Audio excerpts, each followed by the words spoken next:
में कभी सुना करते थे कि क्रांति भीड़ से नहीं आती, क्रांति तो मुट्ठी भर लोग लाते हैं, और मुट्ठी भर लोग अगर कोई बात उनके गले उतर जाए तो फिर वो आगे से आगे शब्द एक से दूसरी जगह पहुंचता है, और इसी प्रकार क्रांति का सूत्रपात होता है। तो अब इसलिए मैं माननीय राजीव जी से अनुरोध करूंगा कि वे अपनी सारगर्भित वार्ता से हमको लाभान्वित करें।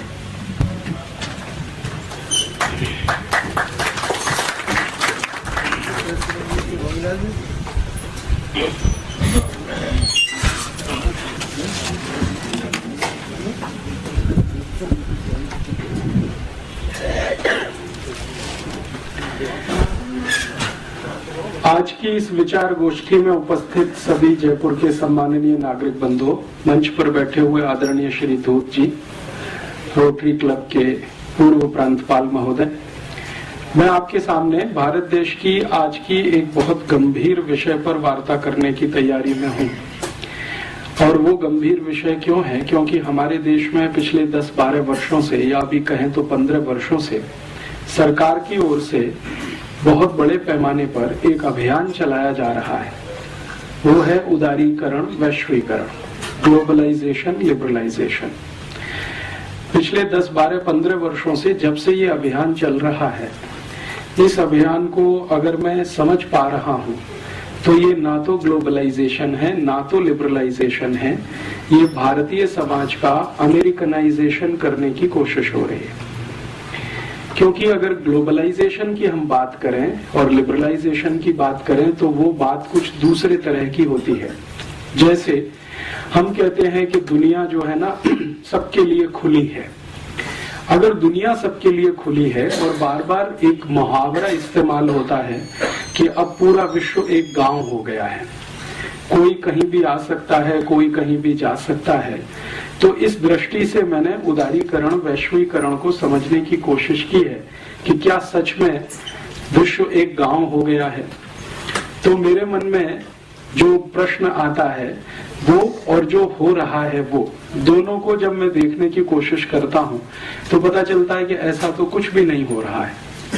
अगर हम ग्लोबलाइजेशन का सही अर्थ माने तो भारतीय मान्यता में और भारत की संस्कृति में, सभ्यता में वसुधैव कुटुंबकम कहा गया है कि सारी वसुधा, पूरी पृथ्वी हमारा एक परिवार है, कुटुंब है, जिसमें हर कोई स्वतंत्र है अपनी इच्छा से दूसरों की सीमाओं का सम्मान करते हुए कुछ करने के लिए। हमारी तो भारत की मान्यता कुछ इस तरह की है।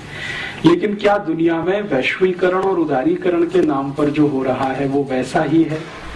तो देखने में आता है कि हो ये रहा है कि अमेरिका और यूरोप की तरफ से दुनिया के गरीब देशों को जबरदस्ती दबाकर एक तरफा उनको अमेरिका और यूरोप की वस्तुओं का, सेवाओं का बाजार बनाने की तैयारी और कोशिश हो रही है। जब हम सही वैश्वीकरण की बात करते हैं तो उसका मतलब यह है कि जिसके पास जो कुछ है, कहते हैं ना कि दुनिया में अभी भारत में हमारे वर्तमान प्रधानमंत्री डॉक्टर मनमोहन सिंह इस वैश्वीकरण, उदारीकरण के बहुत बड़े पैरोकार हैं और बहुत बड़े समर्थक हैं। वो हमेशा एक तर्क देते हैं कि दुनिया में सभी लोगों को सस्ती और अच्छी वस्तुओं का खरीदने का और उपभोग करने का अधिकार है। तो ठीक है, किसी देश के पास बहुत अधिक मात्रा में सस्ती और अच्छी वस्तुएं हैं तो वो दूसरे देश में जाकर उनको बेचे। लेकिन इसके विपरीत अगर किसी देश के पास बहुत अच्छा और सस्ता श्रम है तो वो भी किसी दूसरे देश में जाकर बेचे। एक तरफ वस्तुएं हैं, एक तरफ श्रम है और एक तरफ पूंजी है। अगर किसी देश के पास बहुत सरप्लस में पूंजी है, बहुत अधिक मात्रा में पैसा है, जो पिछले 500-700 वर्षों में किसी ऐतिहासिक प्रक्रिया के तहत इकट्ठा हुआ है, जैसे यूरोप और अमेरिका में, तो वो तो स्वतंत्र हैं अपना पैसा लेकर कहीं भी जाने के लिए, कहीं भी लगाने के लिए, कहीं भी इन्वेस्ट करने के लिए, और सारे के सारे नियम, कायदे, कानून उसी हिसाब से बन रहे हैं। WTO की, विश्व व्यापार संगठन की, अंतर्राष्ट्रीय मुद्रा कोष और विश्व बैंक की जो शर्तें हैं वो कुछ इस तरह की हैं कि अमीर देश अपनी पूंजी को लेकर किसी भी देश में जाएं, कुछ भी उत्पादन करें, बिक्री करें और मुनाफा लेकर अपने देश में आएं। तो जब भी उनसे ये बात होती है कि भैया आप अपनी पूंजी लेकर दुनिया के अगर किसी भी देश में जा सकते हैं, तो जिन देशों के पास पूंजी नहीं है उनके पास दूसरी कोई चीज है, तो वो उसे लेकर दूसरे किसी भी देश में जाने की उनको छूट होनी चाहिए। जैसे भारत के बारे में मैं बात करूं, अफ्रीका के बारे में बात करूं, एशिया के देशों के बारे में बात करूं, तो हमारे पास पूंजी अधिकता में नहीं है, क्योंकि एक ऐतिहासिक प्रक्रिया के तहत पिछले 500 साल में हमारी पूंजी को लूटा गया है, गुलाम बनाकर, कभी अंग्रेजों के द्वारा, कभी फ्रांसीसियों के द्वारा, कभी डच लोगों के द्वारा, कभी स्पेनिश लोगों के द्वारा समय समय पर हमारे देशों को, हमारे जैसे देशों को गुलाम बनाकर हमारी पूंजी को लूटा गया। तो हमारे पास तो सरप्लस में पूंजी नहीं है, लेकिन हमारे पास सरप्लस में श्रम है, लेबर है और स्किल्ड लेबर है। तो उदारीकरण में क्यों नहीं हमको इस बात की छूट होनी चाहिए कि हम हमारे अतिरिक्त श्रम को, अतिरिक्त लेबर को लेकर दुनिया के किसी भी देश में जाएं और उनको वहां हम काम पे लगाएं और उनके श्रम का जो मूल्य मिले वो भारत में लेके आएं। इसका अर्थ ये है कि हम हमारा दरवाजा अगर विदेशी पूंजी के लिए खोलते हैं तो अमेरिका और यूरोप के देशों के दरवाजे हमारे श्रमिकों के लिए क्यों ना खुले। भाई जिसके पास जो सरप्लस है वो अपना बेचे बाजार में। तो यूरोप और अमेरिका के पास वस्तुओं की अधिकता है और पूंजी की अधिकता है, क्योंकि वो मास प्रोडक्शन वाले लोग हैं। तो अपनी वस्तु और पूंजी को लेकर अगर वो हमारे यहाँ आना चाहते हैं तो हमारे पास श्रम की अधिकता है क्योंकि जनसंख्या बहुत है, चीन के पास श्रम की अधिकता है क्योंकि जनसंख्या बहुत है। तो हमारे मजदूरों को उन देशों में जाने की खुली छूट होनी चाहिए, अर्थात किसी भी देश में भारत के मजदूरों को जाने के लिए वीजा एप्लीकेशन क्यों होना चाहिए ग्लोबलाइजेशन में। जब उनकी पूंजी हमारे देश में आती है और बिना किसी रोक टोक के आती है तो हमारे श्रम को उनके देश में जाने के लिए रुकावट क्यों होनी चाहिए। अमेरिका और अमेरिका समर्थक देशों में वीजा के लिए रुकावट क्यों होनी चाहिए। भारत के नागरिकों को दूसरे देशों में जाने के लिए वीजा की आवश्यकता क्यों होनी चाहिए, क्योंकि हमारे पास श्रम है, उनके पास पूंजी है। दुनिया में दो ही चीजें होती हैं जो उत्पादन में मदद करती हैं, या तो पूंजी मदद करती है या श्रम मदद करता है। और पूंजी अकेले तो कुछ नहीं करती बिना श्रम के, बिना लेबर के पूंजी तो कुछ नहीं कर सकती, क्योंकि वो तो अपने आप में मृत वस्तु है, उसमें तो जान नहीं है, जीवित नहीं है। तो हमारे पास जो जीवित है वो हमारा श्रम है। तो हम हमारे नागरिकों को श्रमिक बनाकर करोड़ों की संख्या में अमेरिका क्यों न भेज दें। मान लीजिए हमारे 20 करोड़ श्रमिक हैं, अमेरिका उनको ले ले। हमारे पास 50 करोड़ श्रमिक हैं, यूरोप के देश उनको ले लें, तब हम उनके देश की पूंजी ले लें तो बात बराबर बैठती है और तब हम उसको ग्लोबलाइजेशन कह सकते हैं कि भाई तुम्हारे पास कुछ अधिक है तो तुम दे रहे हो, हमारे पास कुछ अधिक है तो हम दे रहे हैं तुमको। ये लेन देन अगर बराबर के स्तर पर होता है तब तो कुछ ठीक बैठता है और उसको हम ग्लोबलाइजेशन कह सकते हैं। लेकिन अभी क्या हो रहा है, वास्तविकता ये है कि हमारे श्रमिक अमेरिका ना जा सकें, यूरोप के देशों में ना जा सकें, उसके लिए इतने कठोर वीजा के नियम बनाए गए हैं कि आप आसानी से वीजा ले न सकें। भारत में हर साल 50 लाख से ज्यादा नागरिक अमेरिका के वीजा के लिए एप्लीकेशन देते हैं और उनमें से 45 लाख को एक ही बार में रिजेक्ट कर दिया जाता है। 5 लाख में से सिलेक्शन किया जाता है और उसमें से मुश्किल से 1-8 लाख को या उससे भी कम 70-80 हजार को वीजा दिया जाता है। तो हमारे यहाँ से नागरिक उनके यहाँ नहीं जा सकते, लेकिन उनके यहाँ से पैसा हमारे यहाँ आ सकता है। अच्छा, जब इन देशों के साथ इस तरह की बात होती है तो वो एक तर्क देते हैं। वो ये कहते हैं कि अगर हम भारत और भारत जैसे विकासशील देशों के श्रमिकों के लिए अपने दरवाजे खोल दें तो हमारे देश में तो ओवर पॉपुलेशन हो जाएगा। लेकिन उनकी ये बात सच नहीं है, ये बहुत बड़ा झूठ है, क्योंकि वो देश बहुत कम पॉपुलेशन वाले हैं पहले से ही, तो इसलिए ओवर पॉपुलेशन होने का कोई कारण वहां दिखाई नहीं देता। मैं आपको एक तुलनात्मक तरीके से समझाता हूं। भारत में 110 करोड़ लोग रहते हैं लगभग इस समय, और हमारा जो कुल क्षेत्रफल है उससे 2 गुना ज्यादा क्षेत्रफल अमेरिका के पास है। अमेरिका का क्षेत्रफल पूरे देश का हमारे भारत से लगभग 2 गुना ज्यादा है, और अमेरिका में मात्र 30 करोड़ लोग रहते हैं। इसका मतलब यह है कि अमेरिका में अभी भी 30 करोड़ लोग और रह सके, इसकी गुंजाइश है। तो क्यों नहीं अमेरिका की सरकार अपने सारे दरवाजे खोलकर दुनिया के देशों से कहती है कि तुम हमारी पूंजी लो और अपने श्रमिक हमें दो। तो भारत से 30 करोड़ श्रमिक हम अमेरिका भेज दें, हम भी थोड़े बैलेंस हो जाएं, वो भी थोड़े बैलेंस हो जाएं। लेकिन अमेरिका 30 करोड़ तो छोड़ दो, 3000 लेने को तैयार नहीं है। अमेरिका से भी ज्यादा क्षेत्रफल कनाडा देश का है। कनाडा का क्षेत्रफल तो अमेरिका से भी ज्यादा है। भारत से तो लगभग 3 गुने से ज्यादा है कनाडा, और आबादी उनकी बहुत कम है। आप जानते हैं कि कनाडा की कुल आबादी 3 करोड़ से भी कम है। तो 3 करोड़ की आबादी है और भारत से 3 गुना क्षेत्रफल है। हम भारत के 110 करोड़ लोग जितने क्षेत्रफल में रहते हैं, कनाडा में 330 करोड़ लोग रह सकते हैं। तो क्यों नहीं कनाडा की सरकार अपने सारे दरवाजे खोलकर भारत और भारत जैसे श्रमिकों को क्यों नहीं आमंत्रित करती। कनाडा के आगे चलें, ऑस्ट्रेलिया की बात करें। ऑस्ट्रेलिया का क्षेत्रफल भी भारत से 2.5 गुना ज्यादा है, और ऑस्ट्रेलिया की कुल आबादी मात्र 2 करोड़ है, और हमारी कुल आबादी 110 करोड़ है। माने जितनी क्षेत्रफल में 110 करोड़ लोग रहते हैं, उतने क्षेत्रफल में ऑस्ट्रेलिया में 250 करोड़ लोग रह सकते हैं। तो ऑस्ट्रेलिया की सरकार अपने दरवाजे क्यों नहीं खोलती भारत के सभी श्रमिकों के लिए कि आप आओ, हमारे यहाँ बस जाओ, क्योंकि हमारे पास बहुत बड़ा क्षेत्रफल है, संसाधन भी बहुत है। क्योंकि ऑस्ट्रेलिया की पूंजी भारत में आ रही है, तो भारत का अतिरिक्त श्रम ऑस्ट्रेलिया जा रहा है, ग्लोबलाइजेशन हो रहा है। और एक उदाहरण देता हूं, ऑस्ट्रेलिया के नजदीक में एक देश है न्यूजीलैंड, उसका भी क्षेत्रफल भारत से ज्यादा है, और सौभाग्य दुर्भाग्य जो भी है वहां रहने वाले लगभग 1 करोड़ के आसपास है, 1.25 करोड़ है।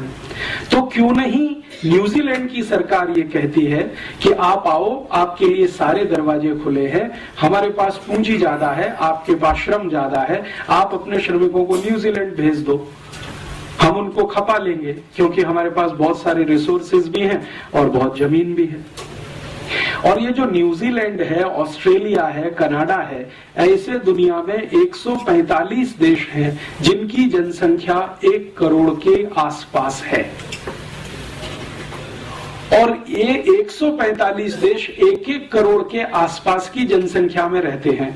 और भारत और चीन जैसे जो देश, 2 देश जहां की कुल जनसंख्या लगभग 250 करोड़ के आसपास है, वो इनसे कम क्षेत्रफल में रहते हैं। तो चीन और भारत के पास श्रम बहुत है, एशिया के पास श्रम बहुत है, तो एशिया के श्रमिकों के लिए यूरोप और अमेरिका के दरवाजे खुले, तो हम उनकी पूंजी के लिए अपना दरवाजा खोलें, तब तो बात बनती है ग्लोबलाइजेशन, उदारीकरण, वैश्वीकरण, जिसको हम ईमानदारी से कहें। लेकिन अभी क्या हो रहा है? अभी ऐसा नहीं हो रहा है। अभी जो हो रहा है पिछले 12-15 वर्षों से वो ये कि भारत के श्रमिक और चीन के श्रमिक, बांग्लादेश के श्रमिक या पाकिस्तान के श्रमिक यूरोप के देशों में घुस नहीं सकते। इतने कठोर वीजा के कानून पिछले 10-12 वर्षों में बनाए गए, और ना सिर्फ कठोर कानून बनाए गए हैं बल्कि बेईमानी भी शुरू की गई है। बेईमानी क्या शुरू की गई है? मैंने आपसे कहा कि 50 लाख हिंदुस्तानी हर साल अमेरिका के लिए वीजा एप्लीकेशन देते हैं, उनमें से 45 लाख को तो रिजेक्ट कर दिया जाता है। लेकिन आप जानते हैं कि वीजा एप्लीकेशन करते समय फीस देनी पड़ती है, और औसतन फीस अगर आप $500 मान लें, क्योंकि अलग अलग कैटेगरी के वीजा हैं और अलग अलग तरह की फीस है, तो हम सामान्य रूप से माने कि $500 की फीस एक एप्लीकेशन के साथ हमको देनी है, तो 50 लाख एप्लीकेशन में $500 का मल्टीप्लिकेशन कर लें। तो आप कल्पना करें कि हम हजारों लाखों करोड़ों डॉलर वीजा एप्लीकेशन फीस के साथ दे रहे हैं, तो जब वीजा हमारा रिजेक्ट किया जा रहा है तो ईमानदारी के साथ हमारी फीस वापस होनी चाहिए। लेकिन अमेरिका की कोई भी एम्बेसी हमारी वीजा फीस को वापस नहीं करती है। इसका मतलब ये है कि अमेरिका की सभी एम्बेसियां पूरी बेईमानी के साथ इस देश को लूटने में लगी हुई हैं। ईमानदारी तो ये है कि अगर आप हमारा वीजा नहीं दे सकते तो फीस वापस कर दो और कह दो कि भाई आप अमेरिका जाने के लायक नहीं हैं। लेकिन हमारी फीस भी नहीं देते, पैसा भी रख लेते हैं, अपमान करके हमको एम्बेसी से निकाल भी दिया जाता है, फिर भी हम वहां लाइन लगा के खड़े रहते हैं। मैंने बहुत दुखद दृश्य मेरी आंखों से बार बार देखा है। दिल्ली, मुंबई, कलकत्ता, मद्रास में भारत के लोग गुलामों की तरह से अमेरिका एम्बेसी में वीजा के लिए लाइन लगाते हैं, जैसे भेड़ बकरियां लाइन लगाती हैं, और उनके साथ इतनी बदतमीजी और इतने अपमान का व्यवहार किया जाता है कि वो सुसाइड कर लेना वहां ज्यादा सम्मानजनक होता है। हर क्षण अपमान करते हैं। आपको इंटरव्यू के लिए बुलाया जाएगा और बहुत ही बदतमीजी के साथ आपसे सवाल किए जाएंगे। और सिर्फ इतना ही अपमान नहीं करते हैं, आप गलती से वीजा पा गए और अमेरिका के हवाई अड्डे पर पहुंच गए तो आपके कपड़े उतार सकते हैं और पूरे के पूरे उतार सकते हैं। और ये कोई साधारण आदमी के साथ होता हो तो हम चलो मान लेते हैं, लेकिन ये हमारे रक्षा मंत्रियों के साथ होता है, मुख्यमंत्रियों के साथ होता है। अभी थोड़े दिन पहले आप जानते हैं कि इस भारत देश के मध्य प्रदेश के मुख्यमंत्री श्री बाबूलाल गौर अमेरिका प्रवास पे गए और हवाई अड्डे पर सारे कपड़े उतरवा लिए। और श्री बाबूलाल गौर कहते हैं खुद कि मैं सिर्फ अंडरवियर पहने हुए था, बाकी सब उतारना पड़ा। इसी तरह से हमारे देश के एक बहुत बड़े समाजवादी नेता जॉर्ज फर्नांडीज जब भारत के रक्षा मंत्री की हैसियत से अमेरिका गए तो उनके सारे कपड़े उतार दिए, सिर्फ अंडरवियर पहने रह गए। तो भारत के रक्षा मंत्री का, भारत के मुख्यमंत्री का किसी भी हवाई अड्डे पर कपड़े का उतार दिया जाना, ये इस बात को बताता है कि उनकी जो मानसिकता है हमारे प्रति गुलामी वाली, वो अभी गई नहीं है। वो हमको अभी भी गुलाम मानते हैं। तो फिर ग्लोबलाइजेशन कैसे हो सकता है? जो भी कुछ हो रहा है वो अमेरिकनाइजेशन ही हो रहा है। वहां से तो सब कुछ यहाँ आए, वहां की कंपनियां यहाँ आए, वहां की सेवा करने वाली संस्था यहाँ आए, वहां के विशेषज्ञ यहाँ आए, डॉक्टर्स आए, चार्टेड अकाउंटेंट्स आए, इंजीनियर्स आए, वहां के एडवोकेट्स भारत में आए, सब कुछ वहां का यहाँ आए। वहां की दाल आए, चावल आए, चना आए, मटर आए, वहां की सब्जियां आए, सब कुछ यहाँ से कुछ ना जाए। वहां की संस्कृति आए, वहां की सभ्यता आए, वहां की परंपरा आए, सब कुछ आए, यहां से कुछ ना जाए वहां। तो ये तो कुछ ग्लोबलाइजेशन नहीं है और ये तो कुछ लिबरलाइजेशन भी नहीं है। और ग्लोबलाइजेशन और लिबरलाइजेशन के सही शब्दों को अगर अर्थ करना सीखें, उदारीकरण और वैश्वीकरण की सही परिभाषा करना सीखें, तो हमारे यहाँ संस्कृति में बहुत विस्तार पूर्वक कहा गया वसुधैव कुटुंबकम, मतलब पूरी दुनिया आपके लिए परिवार जैसी है। माने दुनिया के साथ आप परिवार जैसा व्यवहार करें। तो परिवार में जिस तरह का व्यवहार होता है वैसा आप दुनिया के साथ करें। ये भारतीयता और भारतीय परंपरा या भारतीय मान्यता में है। लेकिन वो व्यवहार कैसे करें? वो तो परिवार मानते नहीं है। वो तो मानते हैं कि आप गुलाम हैं, पहले भी थे, आज भी हैं, और आपकी गर्ज है जो आप अमेरिका आने के लिए वीजा एप्लीकेशन लगाते हैं। अमेरिका सरकार की कोई गर्ज नहीं है आपको बुलाने की। तो ये तो एक तरफा मामला है, ये तो दो तरफा है नहीं। तो एक तरफा मामले में तो ना तो लिबरलाइजेशन होता है, उदारीकरण होता है, ना तो वैश्वीकरण होता है। उसमें जो होता है वो करण वो होता है जिस देश से सब कुछ आ रहा है और यहां से कुछ नहीं जा पा रहा है। यहां से कुछ भी हम भेजें, जैसे हम अंगूर भेजें, आम भेजें, टमाटर भेजें, गाजर भेजें, मूली भेजें, तो वहां से रिजेक्ट हो जाता है। और वो आरोप ये लगाते हैं कि आपने इसमें बहुत यूरिया, बहुत डीएपी, बहुत सुपर फॉस्फेट मिला दिया, बहुत सारा पेस्टिसाइड मिला दिया, अब ये जहर हो गया है, तो भारत का तो हम ये नहीं ले सकते। लेकिन वहां का कोई भी जहर यहाँ बिक सकता है। पेप्सी कोला बिक सकता है, कोका कोला बिक सकता है, पिज्जा बिक सकता है, बर्गर बिक सकता है, हॉट डॉग, कोल्ड डॉग बिक सकता है। हमारे देश की कई वैज्ञानिक संस्थाओं ने पेप्सी कोक को जहर घोषित किया है, फिर भी बिक सकता है। तो वहां का कुछ भी बिके, यहाँ का अंगूर भी अमेरिका में ना बिक सके, आम भी ना बिक सके, गाजर, टमाटर, मूली भी ना बिक सके। तो ये सारा मामला जो है ना तो वैश्वीकरण का है, ना उदारीकरण का है, ये सारा अमरीकीकरण का है। और इस अमरीकीकरण को हमारे देश के वर्तमान प्रधानमंत्री ने और हमारे देश के वर्तमान वित्त मंत्री ने, दोनों ने अलग अलग समय पर बिल्कुल ठप्पा लगा के सिद्ध कर दिया कि हम जो कर रहे हैं वो वास्तव में भारत का गुलामीकरण ही है। मैं आपको इसका एक ठोस उदाहरण देता हूं। हमारे वर्तमान प्रधानमंत्री डॉक्टर मनमोहन सिंह 8 जुलाई 2005 को लंदन गए। लंदन में एक बड़ी विश्वविद्यालय है, उसको ऑक्सफोर्ड कहते हैं। हमारे वर्तमान प्रधानमंत्री ऑक्सफोर्ड में पढ़े हैं, ऐसा वो बड़े गर्व से कहते हैं। ठीक है, अब वो जो ऑक्सफोर्ड ने उनको एक डॉक्टरेट का डिग्री दिया, एक तो वो पहले ले चुके हैं पीएचडी करते हुए, अभी एक दूसरा डॉक्टरेट उनको दिया ऑक्सफोर्ड विश्वविद्यालय ने सम्मान के रूप में। तो उस डिग्री को लेने के लिए वो गए और वहां जो कार्यक्रम था ऑक्सफोर्ड यूनिवर्सिटी में, उसमें उनके साथ मंच पर ब्रिटेन की महारानी भी थी, ब्रिटेन के प्रधानमंत्री भी थे टोनी ब्लेयर, और ब्रिटेन की सरकार के कुछ महत्वपूर्ण अधिकारी भी थे। महारानी का, जैसा आप जानते हैं, ब्रिटेन में आज भी राजा के जैसा ही रुतबा है। उनका जो कुर्सी होता है वो सबसे ऊंचा बनाया जाता है, बाकी सबका कुर्सी उससे नीचा रहता है। तो मनमोहन सिंह और टोनी ब्लेयर का कुर्सी नीचा था, रानी का कुर्सी ऊंचा था, तो थोड़े ऊंचाई के पोडियम पर वो बैठी हुई थी, पेडेस्ट्रल पे। मनमोहन सिंह साहब ने 44 मिनट वहां भाषण दिया और उसकी रिकॉर्डिंग बीबीसी ने किया, और बीबीसी ने ब्रिटेन में तो उसको डायरेक्ट टेलीकास्ट किया, लेकिन थोड़े दिन के बाद हिंदुस्तान में भी हमें वो देखने को मिल गया। 2-3 दिन के बाद उन्होंने यहाँ भी दिखा दिया। वो भाषण मैंने देखा तो मैं तो दंग रह गया। मनमोहन सिंह ने अपने 44 मिनट के पूरे भाषण में जो कुछ कहा वो किसी भी स्वाभिमानी भारतीय के लिए शर्म से डूब मरने जैसा है। उन्होंने कहा कि हम भारतवासियों से तो बहुत बड़ी गलती हो गई जो हमने अंग्रेजों को भगा दिया अपने देश में से।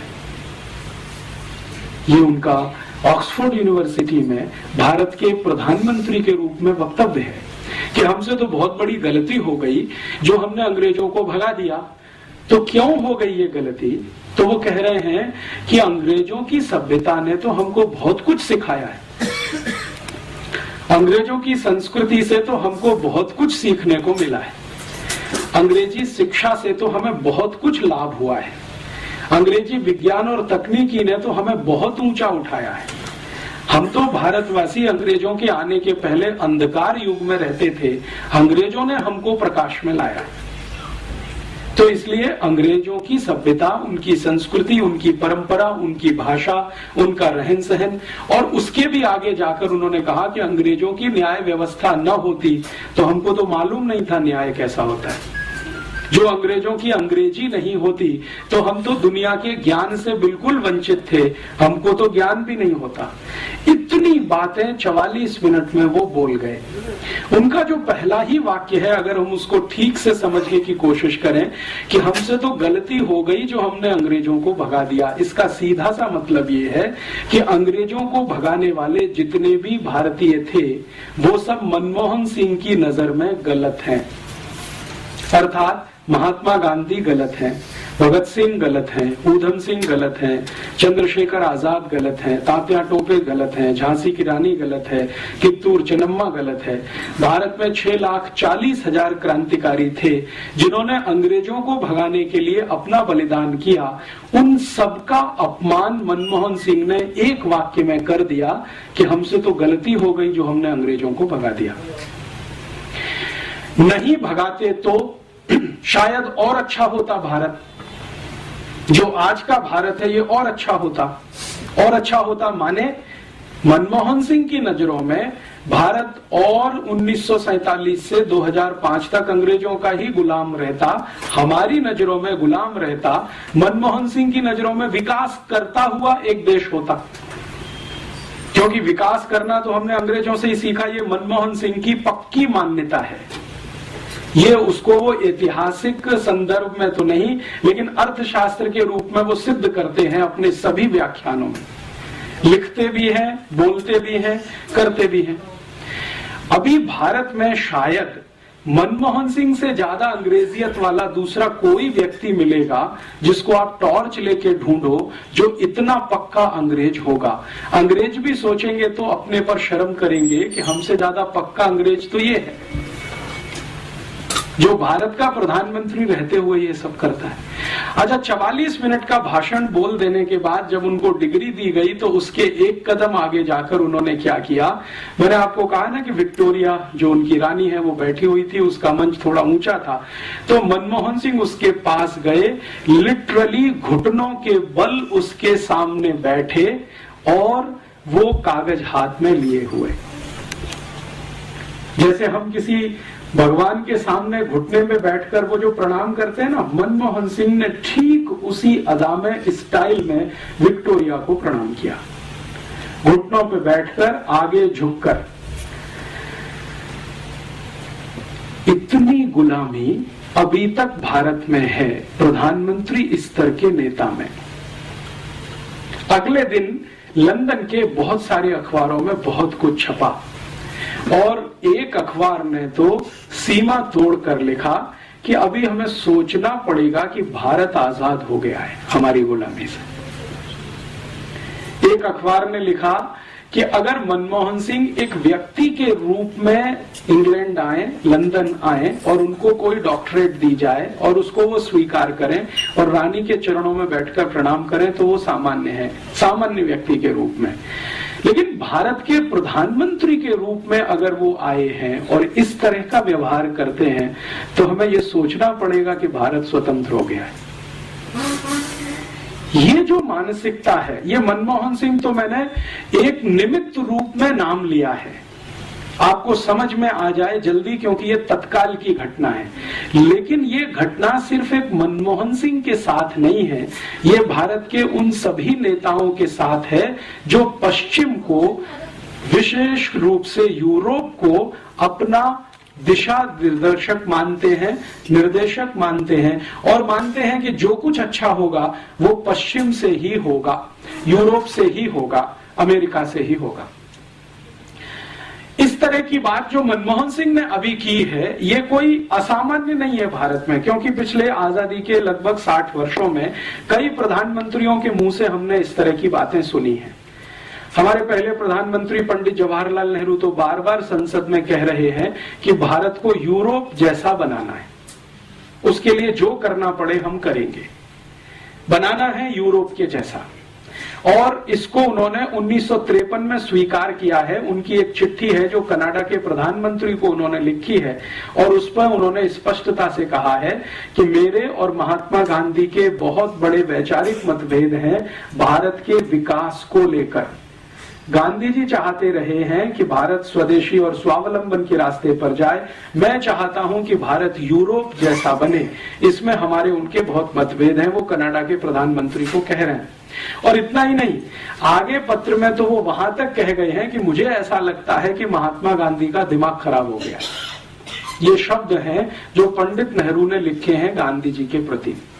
और पत्र की अंतिम वाक्य तो उनकी इतनी खराब है, वो कहते हैं कि ये खूसट बुढ़ा, जो शब्द इस्तेमाल किया है, ये खूसट बुढ़ा जितनी जल्दी चला गया हमारे लिए उतना अच्छा। माने नेहरू जी को इस बात का कोई गम नहीं है कि गांधी जी जल्दी चले गए, 1948 में ही मर गए। वो पत्र की फोटोकॉपी मैंने बहुत संभाल के रखी हुई है। कनाडा के प्रधानमंत्री को भारत के प्रधानमंत्री द्वारा लिखा गया पत्र 1953 में 22 जुलाई की तारीख है। कनाडा के प्रधानमंत्री ने गलती से कहें या जानबूझकर कहें, उस पत्र को अपनी ऑटोबायोग्राफी में अभी छाप दिया है और वो थोड़े दिन में भारत में किताब बन के आएगा तो उस पर बवाल होने वाला है और जवाब देना पड़ेगा। तो नेहरू जी खुद मानते हैं कि मेरे गांधी जी से मतभेद हैं विकास के सवाल पर। और बाद में नेहरू जी का जो भारत की संसद में अलग अलग समय पर दिए गए वक्तव्य हैं, जैसे उन्होंने एक बार बहुत लंबा भाषण दिया है भारत की संसद में गाय के वध को रोकने के प्रश्न पर, गोवध रोकने के प्रश्न पर। तब लंबे भाषण में उन्होंने कहा है कि आजादी के पूर्व मैंने कहा था कि गाय हत्या बंद होनी चाहिए, लेकिन जरूरी नहीं है कि आजादी के बाद वो हो ही जानी चाहिए। और वो कहते हैं कि मैं संसद के सभी सांसदों को विनम्रता पूर्वक अपील करता हूं कि ये गोवध को रोकने के लिए जो कानून बनने जा रहा है इसको वो पास ना होने दें। अगर ये पास हुआ तो मुझे इस्तीफा देना पड़ेगा। तो उनसे जब बात की जा रही है कि आपको क्या तकलीफ है भारत की गाय की रक्षा हो, इसमें आप क्यों परेशान हैं, तो नेहरू जी कहते हैं कि ये विश्व के लोग हंसेंगे हमारे ऊपर, दुनिया हंसेगी कि हम गाय बचाने में लगे हुए हैं। दुनिया हंसेगी माने यूरोप हंसेगा हमारे ऊपर कि हम गाय बचाने में लगे हुए, क्योंकि यूरोप में तो गाय को काट के ही खाया जाता है। दूध के लिए गाय को यूरोप में पाला नहीं जाता है। ये ठीक है कि वो दूध दे देती है तो वो बाई प्रोडक्ट है, लेकिन मुख्य तो गाय का मांस है। तो दुनिया के यूरोप और अमेरिका के लोग तो हंसेंगे, और हमको तो यूरोप जैसा ही होना है, तो गो हत्या क्यों बंद होनी चाहिए भारत में। तो ये एक विचार है। ये मैंने तुलना इसलिए की है कि ये मनमोहन सिंह महोदय ने जो कुछ बोल दिया है वो कोई आश्चर्य की बात नहीं है, क्योंकि भारत में पिछले 60 साल से ये बोला जा रहा है। अगर नेहरू जी ये बोल सकते हैं तो मनमोहन सिंह के बोलने में क्या तकलीफ है। और आप कहेंगे जी ये नेहरू जी और मनमोहन सिंह तक सीमित है, तो ये ऐसा नहीं है। भारत में पिछले 60 वर्षों में जो प्रधानमंत्री हुए हैं उनमें से 2-3 को छोड़कर लगभग सभी इसी विचार के हैं, मानसिकता के हैं।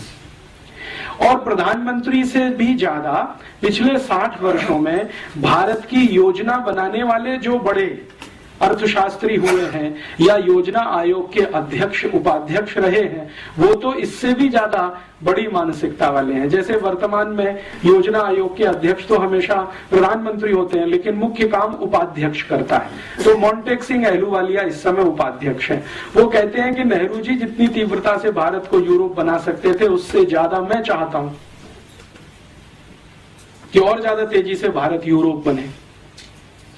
तो वर्तमान में भारत के योजना आयोग के उपाध्यक्ष हों या प्रधानमंत्री हों या प्रधानमंत्री के मंत्रिमंडल में चिदम्बरम जो वित्त मंत्री हैं, ये तो 1996 में जब लंदन थे 24 अक्टूबर को, तो इन्होंने इंग्लैंड की बहुत सारी कंपनियों के अधिकारियों के सामने कहा था, वो रिकॉर्ड पर है, कि हमने 400 साल पहले अंग्रेजों को बुलाया और ईस्ट इंडिया कंपनी के लिए दरवाजा खोला।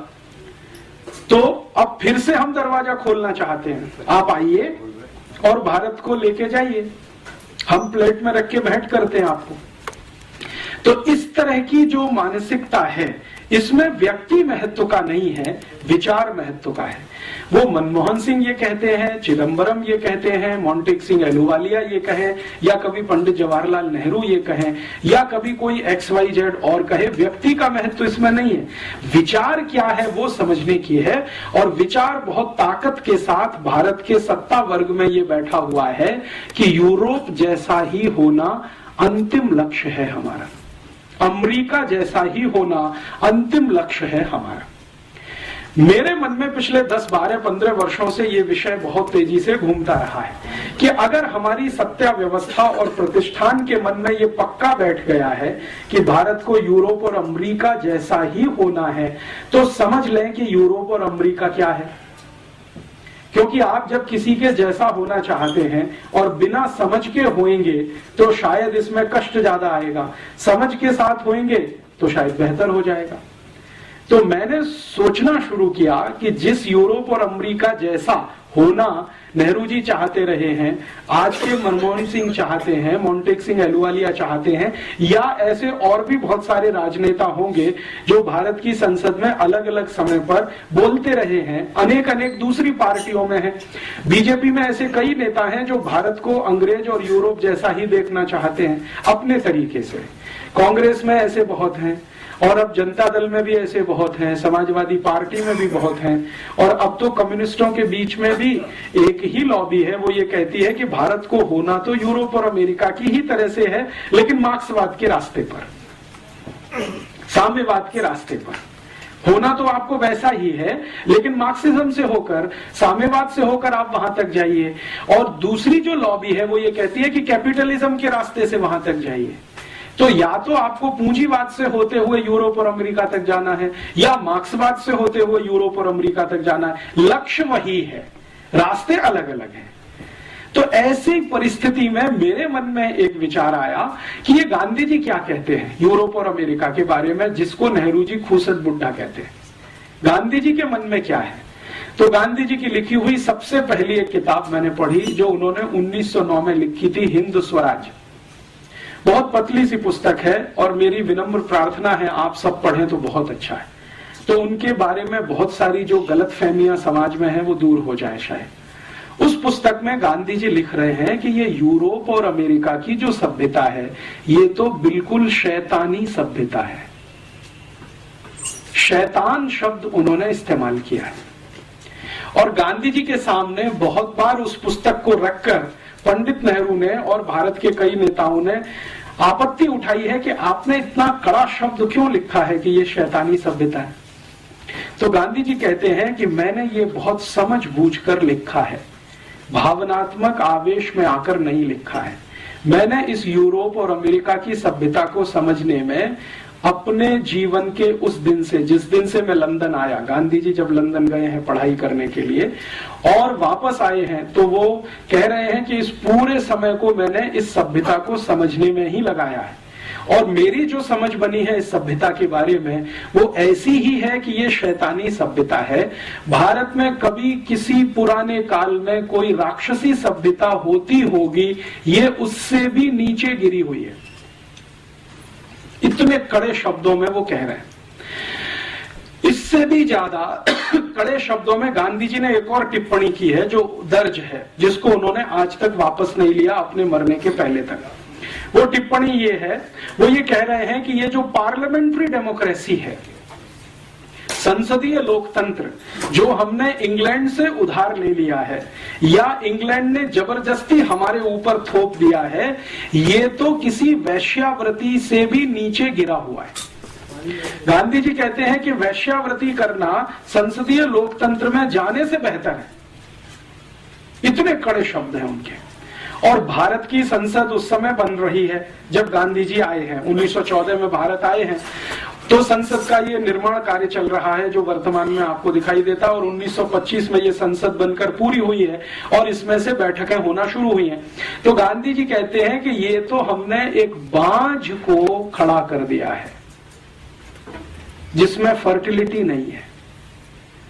तो गांधी जी को कोई पूछ रहा है कि आप ऐसा क्यों बोल रहे हैं, तो उन्होंने कहा कि इस संसद में से जिसको हमने खड़ा कर दिया है ढांचा, भारत के लिए कुछ भी शुभ निकलेगा नहीं। इसमें से जो निकलेगा वो अशुभ ही होगा। और ये बात गांधी जी जो 1914-15 में कह गए हैं, सन 2005 में सिद्ध हो गई है। अब इसमें सिद्ध होने के लिए और बहुत प्रतीक्षा करने की जरूरत नहीं है कि इसमें से कुछ निकलेगा नहीं। प्रोस्टिट्यूशन बोल दिया संसदीय लोकतंत्र को, और यूरोपियन अमेरिकन सिविलाइजेशन को बोल दिया कि ये शैतानी सभ्यता है। शैतान की सभ्यता, राक्षसों की सभ्यता भी इससे कुछ अच्छी हो सकती है, ये उससे भी गिरी हुई है। गांधी जी की यही एक पुस्तक पढ़कर मेरे मन में तीव्र जिज्ञासा पैदा हुई कि गांधी जी ने जिस यूरोपीय सभ्यता के बारे में ये शब्द इस्तेमाल किया और जिसको उन्होंने समझ लिया 14-15 साल में, इसको हम भी समझें। तो पहले मैं ढूंढता रहा कि गांधी जी ने यूरोपियन सभ्यता के बारे में कहां कहां क्या क्या लिखा है, लेकिन गांधी जी ने अपने एक पत्र में लिखा है। मीरा बहन जो गांधी जी की एक सहयोगी थी, मैडलिन स्लेड उनका मूल नाम था, आयरिश लेडी थी, गांधी जी के साथ आकर उन्होंने बहुत दिन काम किया, तो उनको बहुत सारे पत्र उन्होंने लिखे हैं। तो उसमें एक पत्र है जिसमें वो कहते हैं कि देखो, मुझे कभी समय मिला, फुर्सत हुई तो विस्तार के साथ में पश्चिमी सभ्यता के बारे में लिखूंगा, तुमको कोई आपत्ति तो नहीं होगी। तो मीरा बहन कह रही है कि बापू उस सभ्यता से परेशान होकर तो मैं आपके पास आई हूं, मुझे क्या आपत्ति होगी, मुझे तो खुशी होगी कि भारत के लोग उसको खुलकर देख और समझ लेंगे जो अंधे होकर उसके पीछे भाग रहे हैं, जिसको छोड़कर मैं आपके पास आई हूं। लेकिन ये पत्र ही रह गया। गांधी जी को शायद समय नहीं मिला, फुर्सत नहीं मिली और वो लिख नहीं पाए। यूरोपीय और पश्चिमी सभ्यता के बारे में ज्यादा वो कुछ कह नहीं पाए, सिर्फ संकेत भर कुछ उन्होंने कर दिए। बाद में मैंने ढूंढना शुरू किया कि गांधी जी के जो समकालीन है, दो को किसी ने कुछ लिखा हो यूरोपीय सभ्यता के बारे में।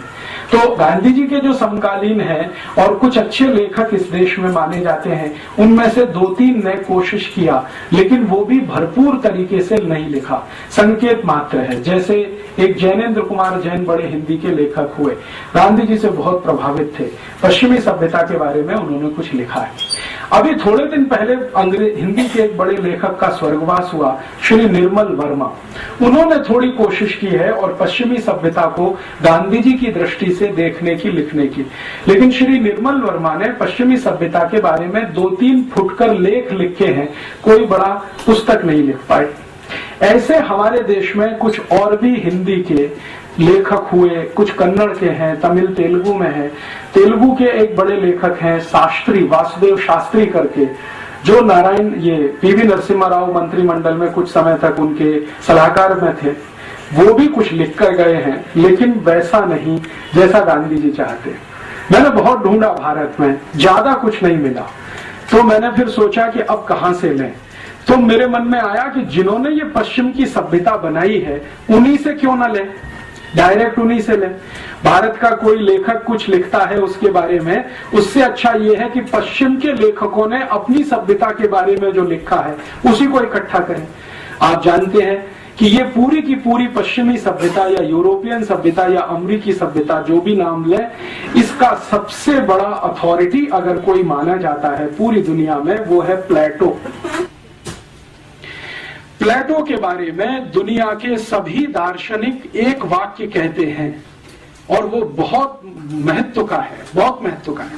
वो वाक्य है, the whole of the European civilisation is a footnote of Plato. The whole of the European civilisation is a footnote of Plato. माने पूरी की पूरी यूरोपियन सभ्यता, पश्चिमी सभ्यता प्लेटो के फुट नोट के जैसी है। फुटनोट तो आप समझते हैं, किताब के नीचे जो कुछ आपने लिख दिया है। इसका मायने ये है कि प्लेटो यूरोपियन सिविलाइजेशन का सबसे बड़ा अथॉरिटी है। मैंने प्लेटो को पढ़ना शुरू किया और प्लेटो की जितनी भी पुस्तकें उपलब्ध हैं बाजार में, हिंदी में हो या अंग्रेजी में या किसी अन्य भाषा में, मैंने कोशिश की है कि उसको मैं जानूं। तो ज्यादातर अंग्रेजी में उपलब्ध है, मैंने वो सब पढ़ डाली। और प्लेटो की जो सबसे महान पुस्तक मानी जाती है रिपब्लिक, जिसके बारे में सारी दुनिया उसकी चर्चा करती है, उसको मैंने 8-10 बार पढ़ डाला। रिपब्लिक, प्लेटो खुद कहता है कि ये जो रिपब्लिक है वो मेरी सबसे अच्छी कृति है। प्लेटो ने बहुत कुछ लिखा, लेकिन रिपब्लिक के बारे में वो खुद कहता है कि ये मेरी सबसे अच्छी कृति है। सोक्रेटिस, सुकरात, जो बहुत कुछ लिख गए अपनी सिविलाइजेशन के बारे में, उनका मैंने कुछ इकट्ठा किया। देकार्ते, बहुत बड़े दार्शनिक हैं यूरोप के, उनका बहुत कुछ इकट्ठा किया। लेविनिज, बहुत बड़े फिलोसोफर माने जाते हैं, उनका इकट्ठा किया। रूसो, जो मॉडर्न फिलोसोफर्स में जिसकी सबसे बड़ी ऊंचाई है पूरे यूरोप में, रूसो, उनका लिखा हुआ सब इकट्ठा किया। और यूरोप की अलग अलग विश्वविद्यालयों में अलग अलग समय पर उनकी सभ्यता के बारे में जो रिसर्चेस हुए हैं, उनके पेपर्स भी इकट्ठे किए। सबसे ज्यादा रिसर्च हुई है यूरोपियन सिविलाइजेशन पर, तो फ्रेंच में हुई है। फ्रांस की जो यूनिवर्सिटी है लियों में, जो सबसे बड़ी विश्वविद्यालय, पेरिस यूनिवर्सिटी जिसको कहते हैं, उसमें सबसे ज्यादा काम हुआ है यूरोपियन सिविलाइजेशन पर। वहां से कुछ पेपर्स इकट्ठे किए। उसके बाद थोड़ा बहुत लंदन में हुआ है, ऑक्सफोर्ड में काम हुआ है, वहां से इकट्ठे किए। और अमेरिका में जो सबसे बड़ी यूनिवर्सिटी मानी जाती है हार्वर्ड, वहां से कुछ पेपर्स इकट्ठे किए।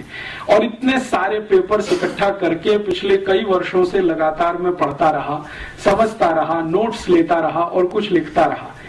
उन सबको समझकर और देखकर जो पता चला तो बात बिल्कुल सही है जो गांधी जी बोल गए कि ये शैतानी सभ्यता है।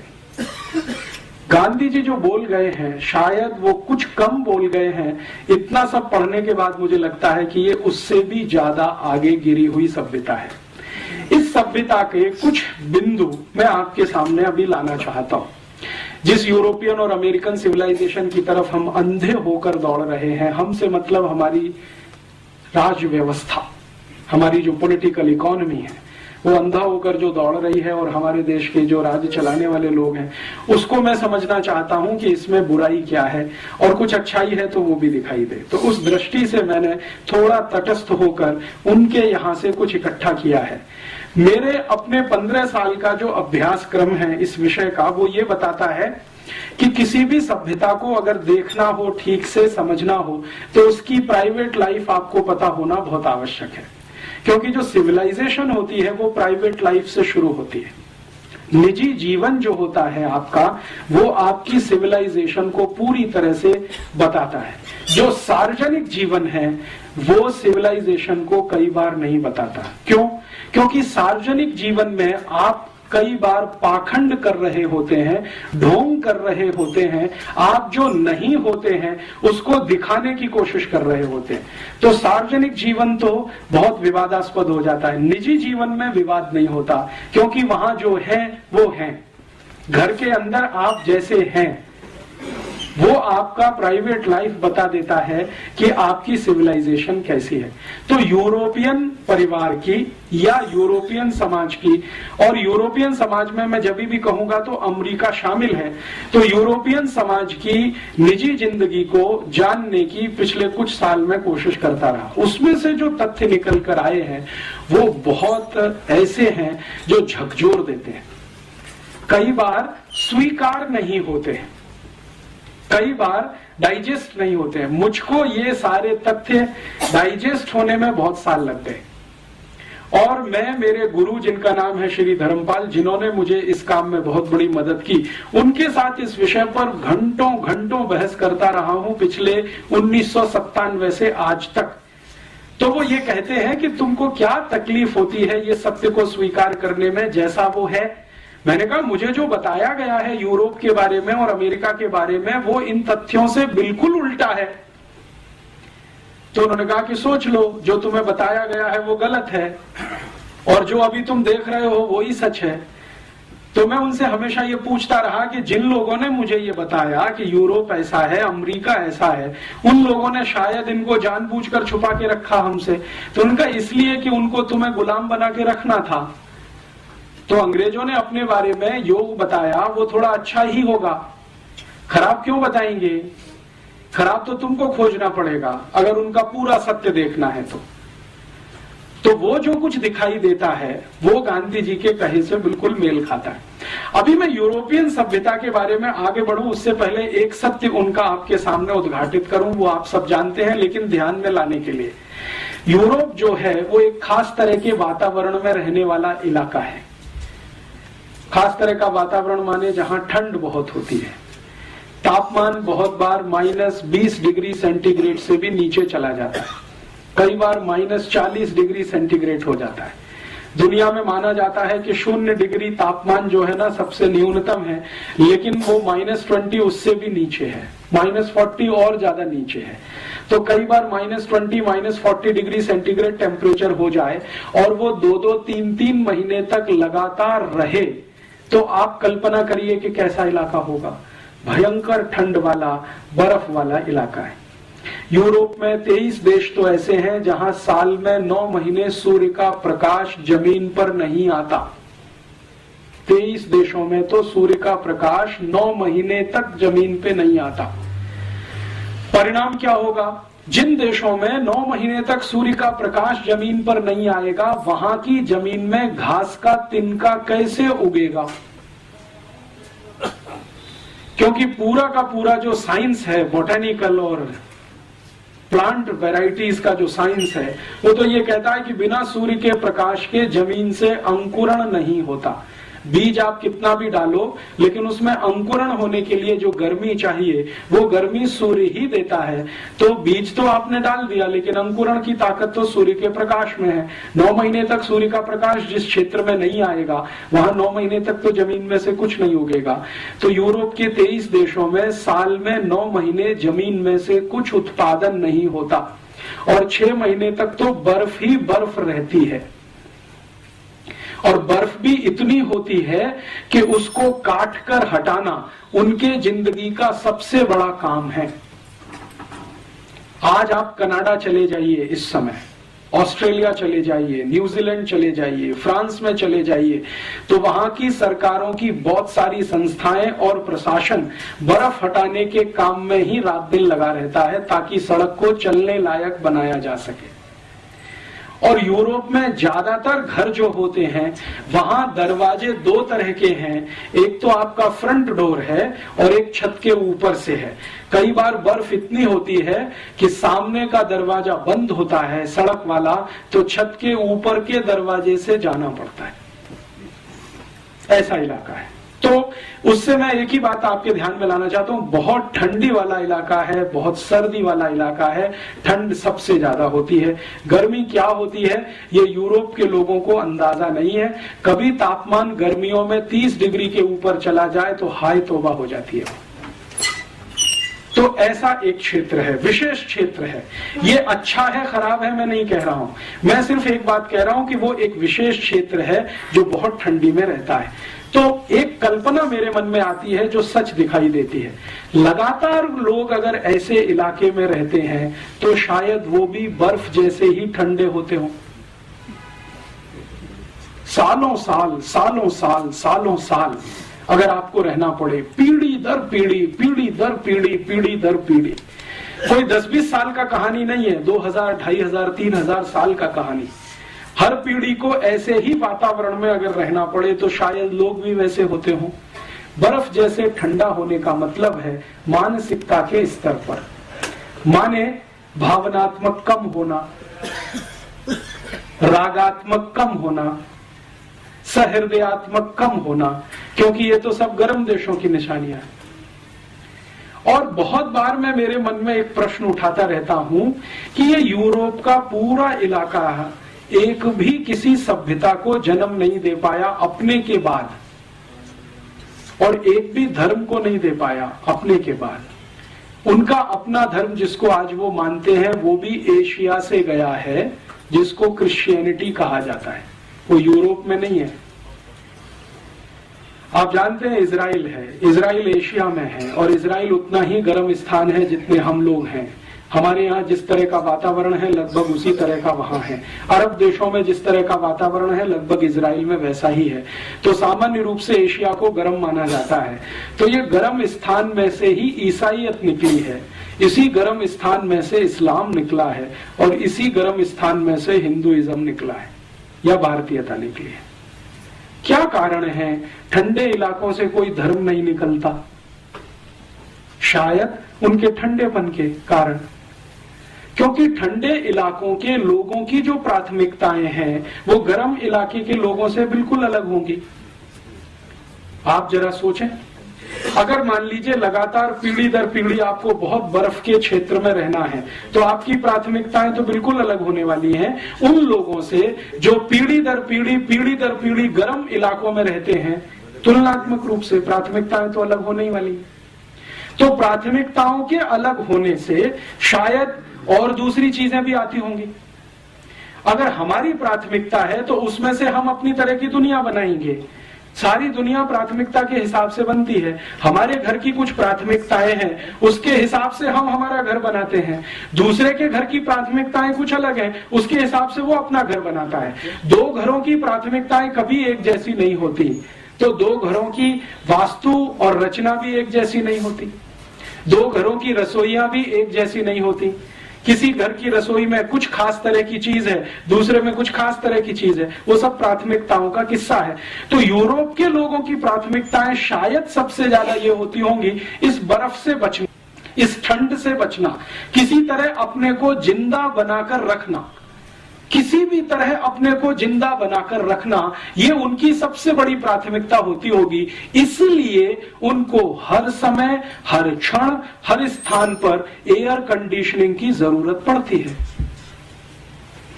हमको नहीं है, क्योंकि हमारी प्राथमिकता में ठंड से लगातार बचना शामिल नहीं है, तो शायद नहीं है। आप जानते हैं यूरोप के सभी मॉल्स, शॉपिंग कॉम्प्लेक्स, अमेरिका के सभी मॉल्स, शॉपिंग कॉम्प्लेक्स, उनकी पब्लिक बिल्डिंग्स, प्राइवेट बिल्डिंग, सभी सेंट्रली हीटेड और सेंट्रली कूल्ड होती हैं।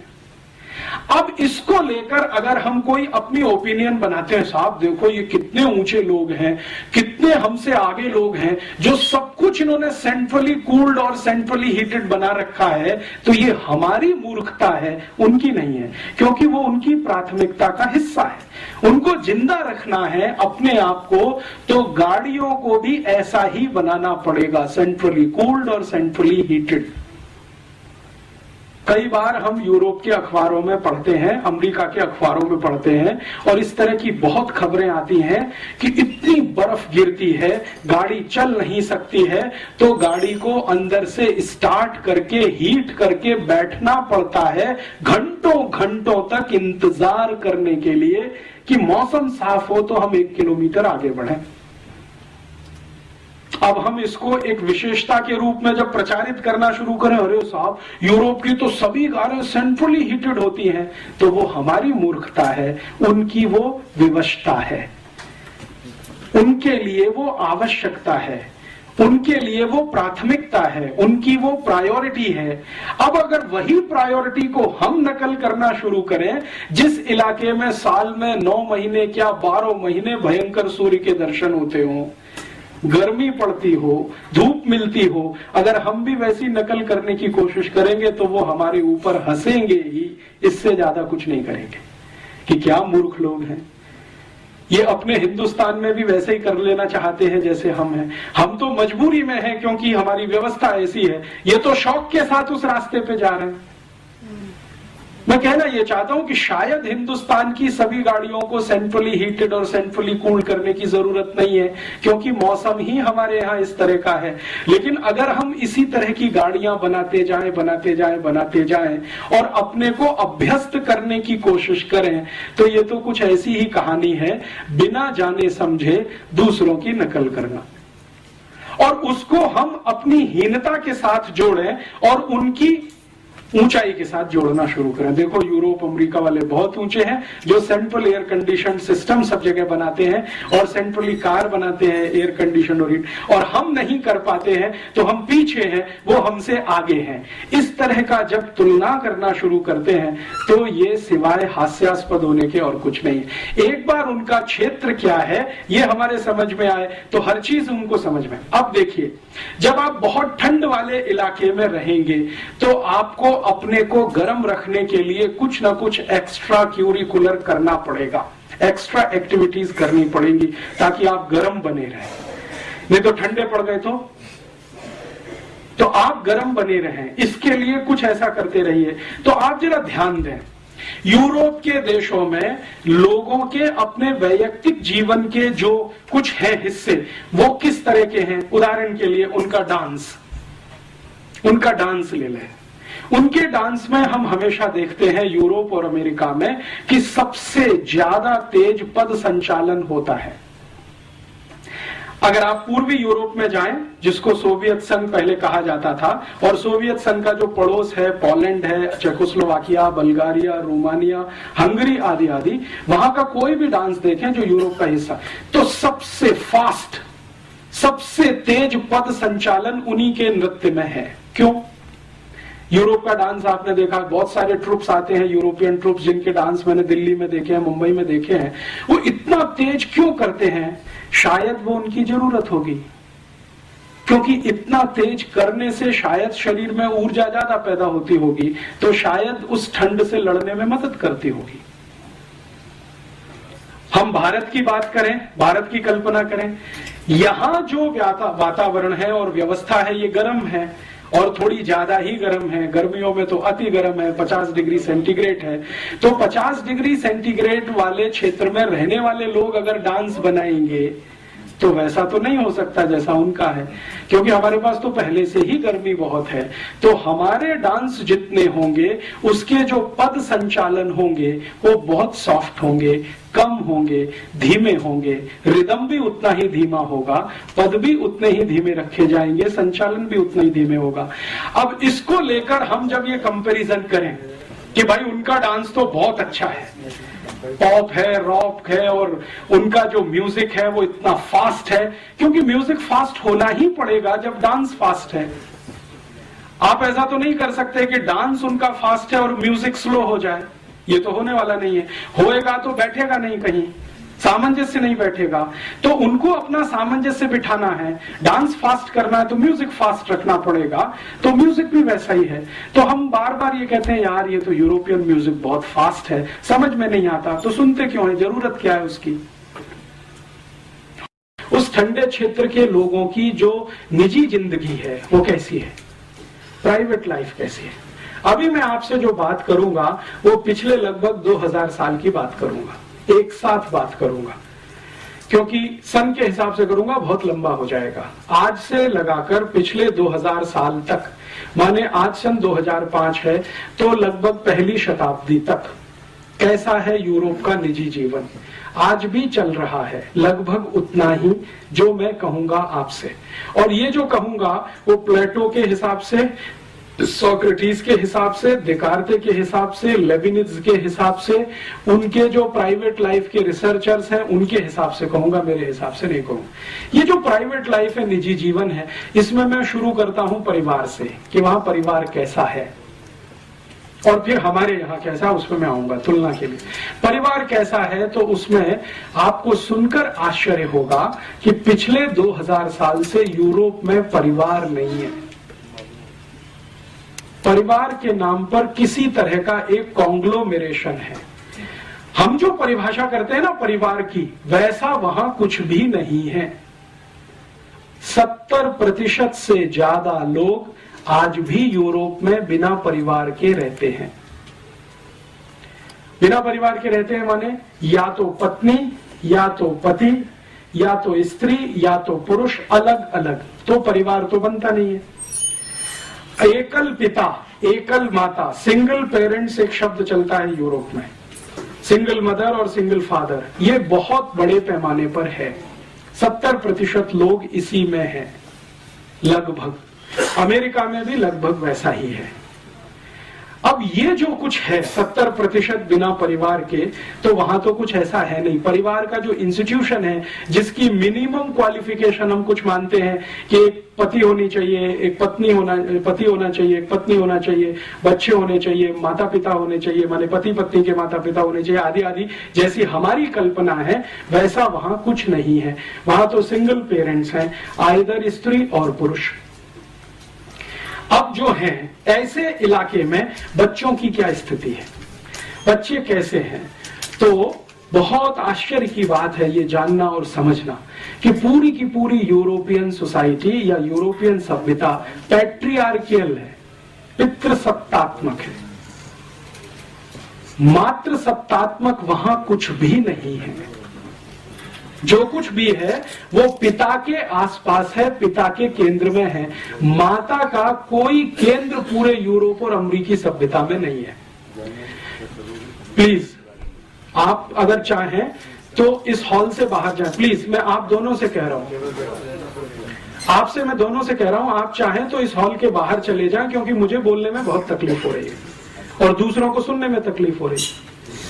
कम से कम आप यहाँ अमेरिकी सभ्यता का ये लक्षण पेश न करें कि आप इंडिविजुअल हैं और हम सब एक समाज के हैं।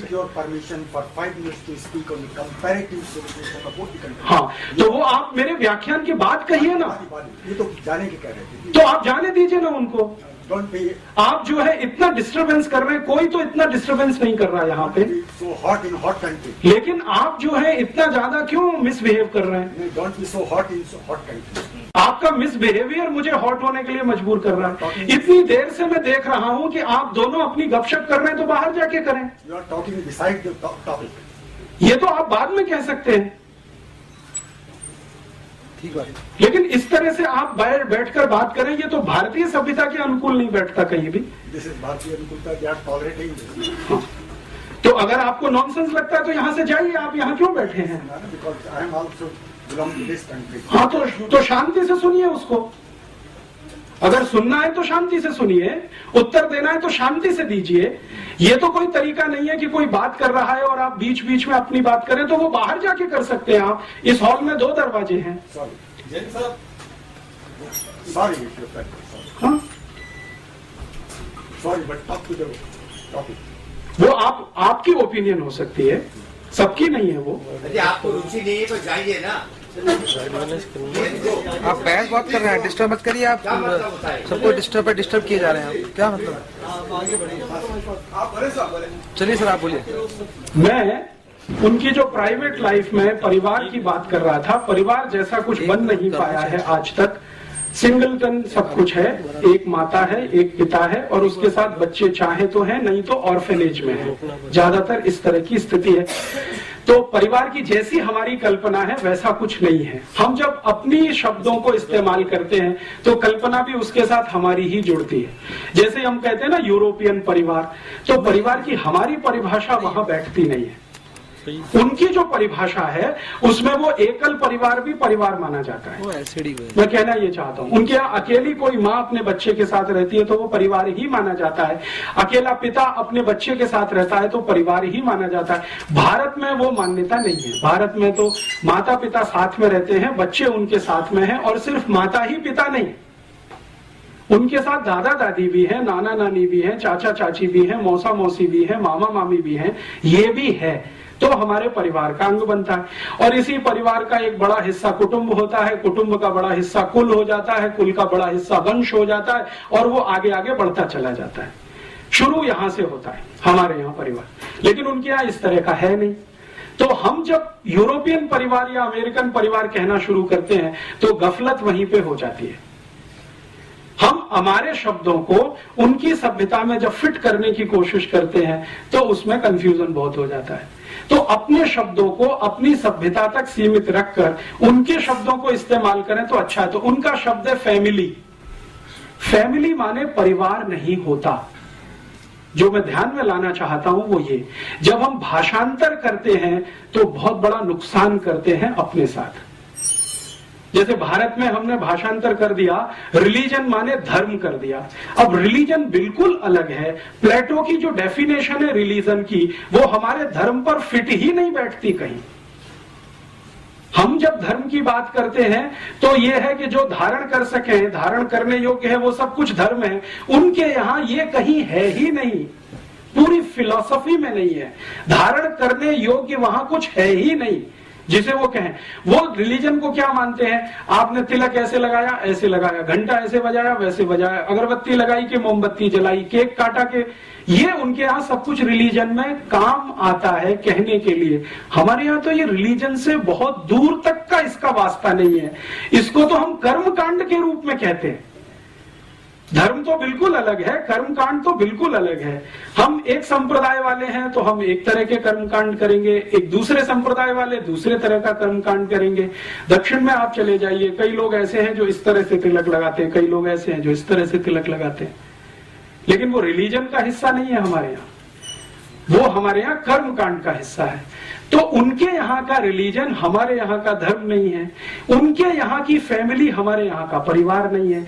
हमने क्या किया है, भाषा की सहूलियत के लिए भाषांतर के रूप में इन शब्दों को इस्तेमाल करना शुरू किया है, और उससे बहुत कुछ गलतियां हम करते हैं और वो हमारी उन गलतियों पे हंसते हैं।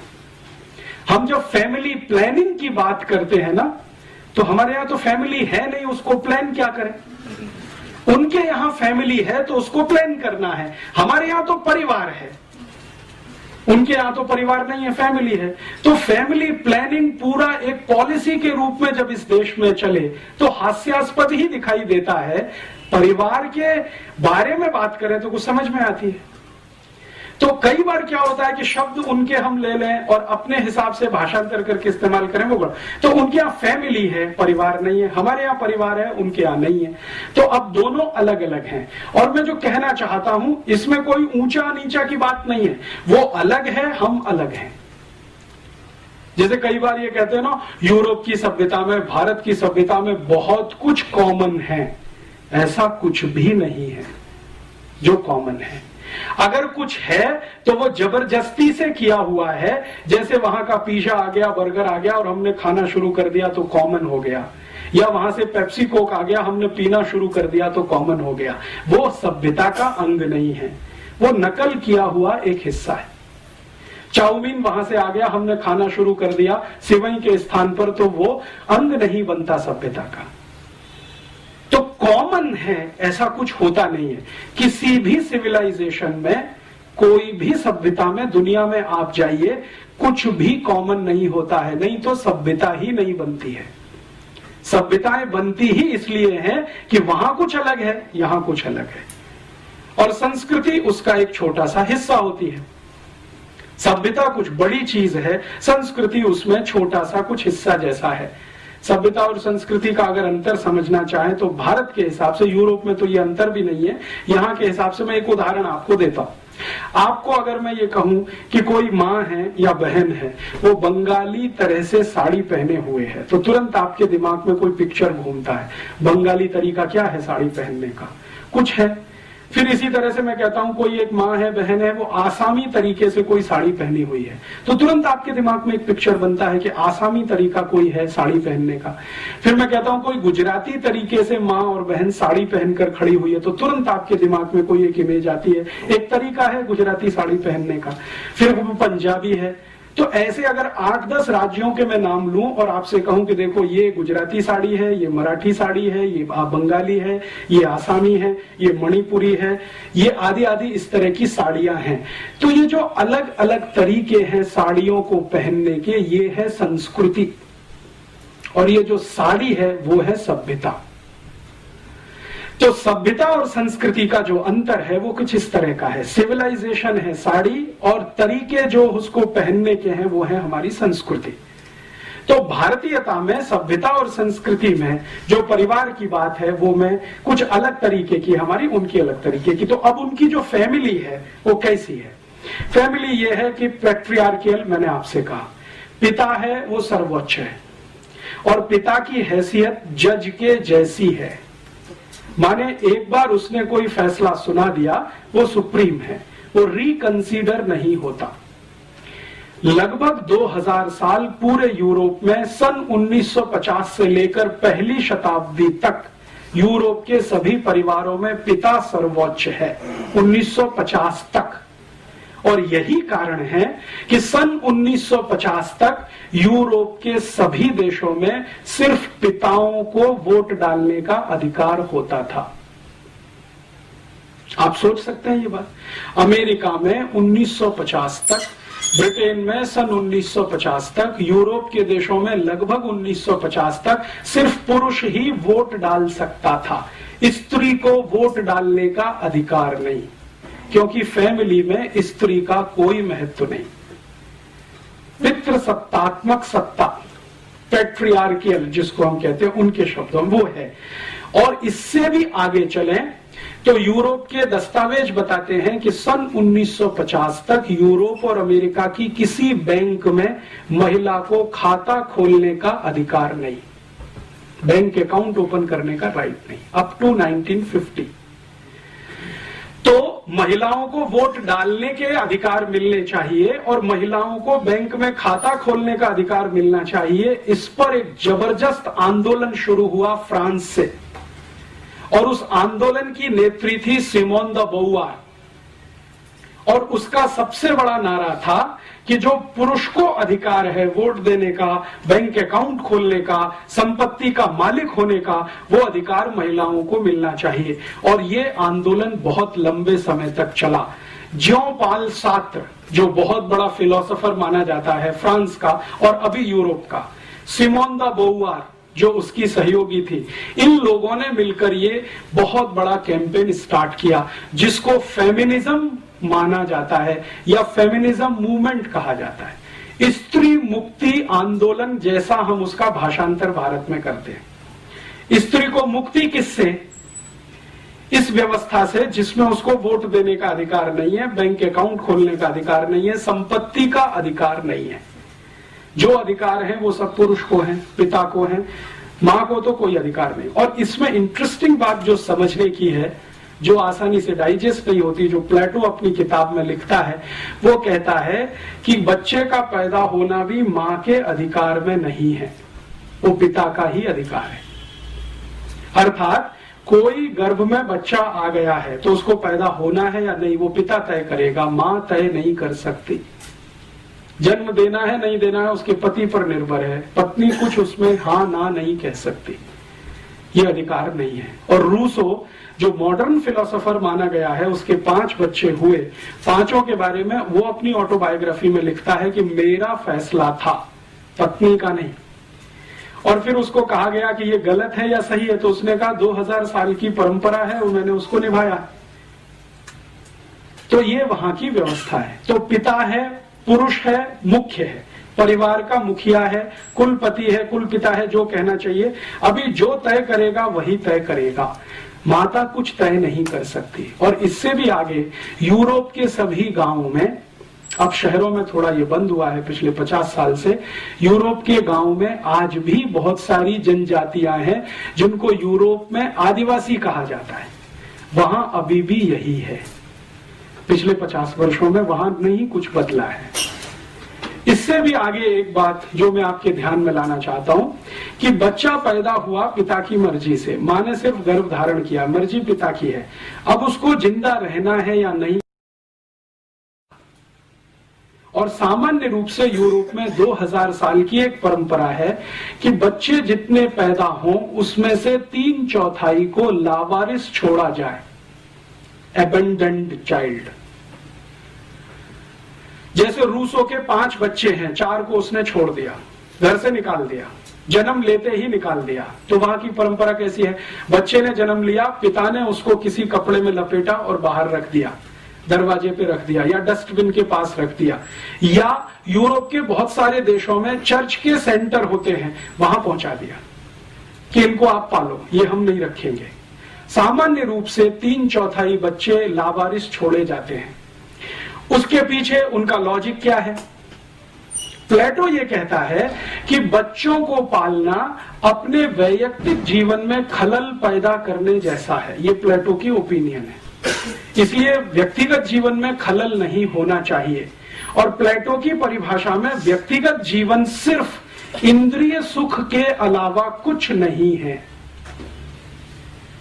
This is the statement of Plato. इंद्रिय सुख, शरीर सुख, यही सबसे ऊंचा है, बाकी सब इसके नीचे है। और इंद्रिय सुख और शरीर सुख लेने में बच्चे सबसे बड़ी बाधा है, इसलिए घर में नहीं, आप छोड़ दो उनको, पैदा हुए तो छोड़ दो। प्लेटो ने अपने बच्चे छोड़े। प्लेटो की 4 पत्नियां हैं, उसमें से 1 शादी वाली है, 3 बिना शादी की हैं, तो जितने बच्चे हैं सब छोड़े। सोक्रेटिस ने यही किया, लेबिनिज ने किया, देकार्ते ने किया, रूसो ने किया। सभी फिलोसोफर्स अपने बच्चों को लावारिस छोड़ते हैं। अब प्लेटो कहता है कि ये जो लावारिस हैं, इनकी जिम्मेदारी राज्य की है, परिवार की नहीं, फैमिली की नहीं है। तो राज्य इनको संभाले। तो राज्य क्या व्यवस्था कर रहा है? इन लावारिस छोड़े हुए बच्चों की व्यवस्था के लिए राज्य ने चर्च को खड़ा किया पैसा देकर कि आप इनकी व्यवस्था संभालो। तो जितने भी चर्च पूरे यूरोप और अमेरिका में आपको मिलेंगे, सभी चर्चों के ऑर्फेनेज सेंटर आपको जरूर मिलेंगे। बिना ऑर्फेनेज के कोई चर्च यूरोप में नहीं होता। सभी चर्च में लावारिस बच्चों के केंद्र आपको मिलेंगे। और जो लावारिस बच्चों के केंद्र चर्च के साथ जुड़े हुए हैं, जहां पर बच्चों की ट्रेनिंग होती है, ट्रेनिंग का माने जो कुछ भी उनको जिंदगी चलाने के लिए सिखाया जाता है, वो ट्रेनिंग देने वाले इंस्टीट्यूशंस को कॉन्वेंट कहा जाता है। कॉन्वेंट अर्थात लावारिस बच्चों के लिए बनाया गया इंस्टीट्यूट, जिन बच्चों को उनके माता पिता ने छोड़ दिया है, जो पल रहे हैं चर्च की तीमारदारी में। और चर्च को पैसा सरकार दे रही है, और ये पैसा यूरोप की सभी सरकारें अपने बजट में से निकालती हैं सब्सिडी के नाम पर, सोशल सिक्योरिटी के नाम पर। और यूरोप की सभी सरकारों के बजट का हाईएस्ट एक्सपेंडिचर सोशल सिक्योरिटी में ही है, इंक्लूडिंग अमेरिका। तो वो सोशल सिक्योरिटी एक्सपेंडिचर में एक बहुत बड़ा एक्सपेंडिचर है कॉन्वेंट का। अब मेरे समझ में ये बात बिल्कुल स्पष्ट आने लगी है। पहले मैं बचपन में नहीं जान पाता था कि ये भारत में जो कॉन्वेंट स्कूल हैं, इन स्कूलों में हम जब पढ़ने जाते हैं या पढ़ाते हैं अपने बच्चों को, तो बच्चों को स्कूल में मदर फादर कहना क्यों सिखाते, टीचर कहना क्यों नहीं सिखाते? जैसे भारत में बहुत सारे कॉन्वेंट है ना, उसका प्रिंसिपल फादर है, या तो कोई मदर है, या तो कोई सिस्टर है, या तो कोई ब्रदर है, टीचर कोई नहीं है वहां पे। क्यों? क्योंकि यूरोप में तो कॉन्वेंट स्कूल है ही लावारिस बच्चों के लिए, जिनके मदर फादर का पता नहीं है। तो किसी तरह मदर फादर की थोड़ी अनुभूति हो सके, इसके लिए वो अपने यहां मदर फादर ब्रदर सिस्टर सिखाते। हमने जैसे का तैसा कॉन्वेंट का ढांचा वहां से आयात कर लिया, या जबरदस्ती हमारे ऊपर ठोक के बिठा दिया अंग्रेजों ने, जो भी कहना हो। वो अभी भारत में वैसे ही चलता है जैसे यूरोप में चलता है। भारत के जयपुर के किसी भी कॉन्वेंट स्कूल में आप चले जाइए, बच्चे को फादर ही कहलवाएंगे वहां के प्रिंसिपल को, कि ये फादर है जो लंबा चोगा पहन के है, और वो सिस्टर है, या तो वो मदर है, या तो वो ब्रदर है। कोई टीचर नहीं है, क्योंकि वहां नहीं है तो यहां भी नहीं। अब इससे भी ज्यादा इंटरेस्टिंग एक बात मैं आपसे और कहता हूं, तब आपको और समझ में आएगा कि हमारी मूर्खताएं क्या हैं, हमारी अपनी। ये जो मदर फादर नहीं है, जिन बच्चों के जो कॉन्वेंट में वहां पढ़ते हैं, उन बच्चों को जो ट्रेनिंग देने वाले इंस्टीट्यूट्स हैं, उन ट्रेनिंग देने वाले इंस्टीट्यूट्स में एक डिनोमिनेशन है या एक नामकरण है अकेले कुछ ऐसे बच्चों का जिनको बास्टर्ड कहा जाता है, लिटरली कहा जाता है। यूरोप में बहुत सारे बच्चे हैं जिनको बास्टर्ड कहा जाता है। बास्टर्ड कौन है? बास्टर्ड वो हैं जिनके माता पिता नहीं है, और जिनके माता पिता हैं वो नहीं है बास्टर्ड। माने जिनके परिवार हमारे जैसे हैं, अगर हम कल्पना करें, उनके यहां पैदा हुए बच्चों को बास्टर्ड नहीं कहा जाएगा कभी भी। बास्टर्ड वही है जिनके माँ बाप का पता नहीं है, और जो बास्टर्ड हैं वो नागरिक नहीं है और हो नहीं सकते, सिटीजनशिप उनको नहीं मिलेगी। सिटीजनशिप किसको मिलेगी? जिनके माता पिता हैं और उनकी अपनी फैमिली है, वो बच्चे ही सिटीजन होंगे। जिनके माता पिता का पता नहीं है, ऑर्फेनेज में बड़े हैं, कॉन्वेंट में पढ़े हैं, उनको नागरिकता नहीं है। और आपको सुनकर आश्चर्य होगा, 1935 तक इंग्लैंड में और यूरोप में कॉन्वेंट पढ़े हुए किसी भी बच्चे को नागरिकता नहीं मिली। कई लोगों को तो संघर्ष करना पड़ा नागरिकता के लिए। मैं आपको एक नाम बताता हूं। रोम में एक राजा हुआ क्लॉडियस, बड़ा राजा है, बहुत बार उसकी चर्चा है यूरोपियन हिस्ट्री में। क्लॉडियस बास्टर्ड है, और उसको राजा होने के रास्ते में सबसे बड़ी रुकावट यही है, उसको बास्टर्ड होना। तो वो क्या करता है, उसको राजा होना है, वो जानता है कि मेरे अंदर कुछ काबिलियत है, मैं मारपीट कर सकता हूं, गुंडागर्दी कर सकता हूं, किसी को जीत सकता हूं, किसी को हरा सकता हूं। तो इस तरह की काबिलियत उसको लगती है अपने में, तो राजा होने की मन में कल्पना है। तो अब उसको रास्ता कैसे क्लियर करे? तो क्लॉडियस ने क्या किया है, अपने आप को किसी फैमिली में दत्तक करवाया। दत्तक लेने की परंपरा वहां पुरानी है, तो दत्तक करवाया, उस परिवार का नाम उसको मिला, तब उसको सिटीजनशिप मिली रोम की, और तब वो राजा बना। And the same case is Nero. Nero के बारे में हम सब कहते हैं ना, और एक हमारे यहाँ मुहावरा इस्तेमाल होता है कि रोम जल रहा था और नीरो बांसुरी बजा रहा था। तो वो नीरो भी इसी रास्ते से गया राजा होने तक। माने राजा होने के लिए नागरिक होना है, नागरिक होने के लिए माता पिता होना है। अगर आपके माता पिता नहीं है तो राजा होने की स्थिति नहीं है, तो आपको कहीं दत्तक होना पड़ेगा, किसी बड़े परिवार का दत्तक होना पड़ेगा, फिर आप उस रास्ते पर जा सकेंगे।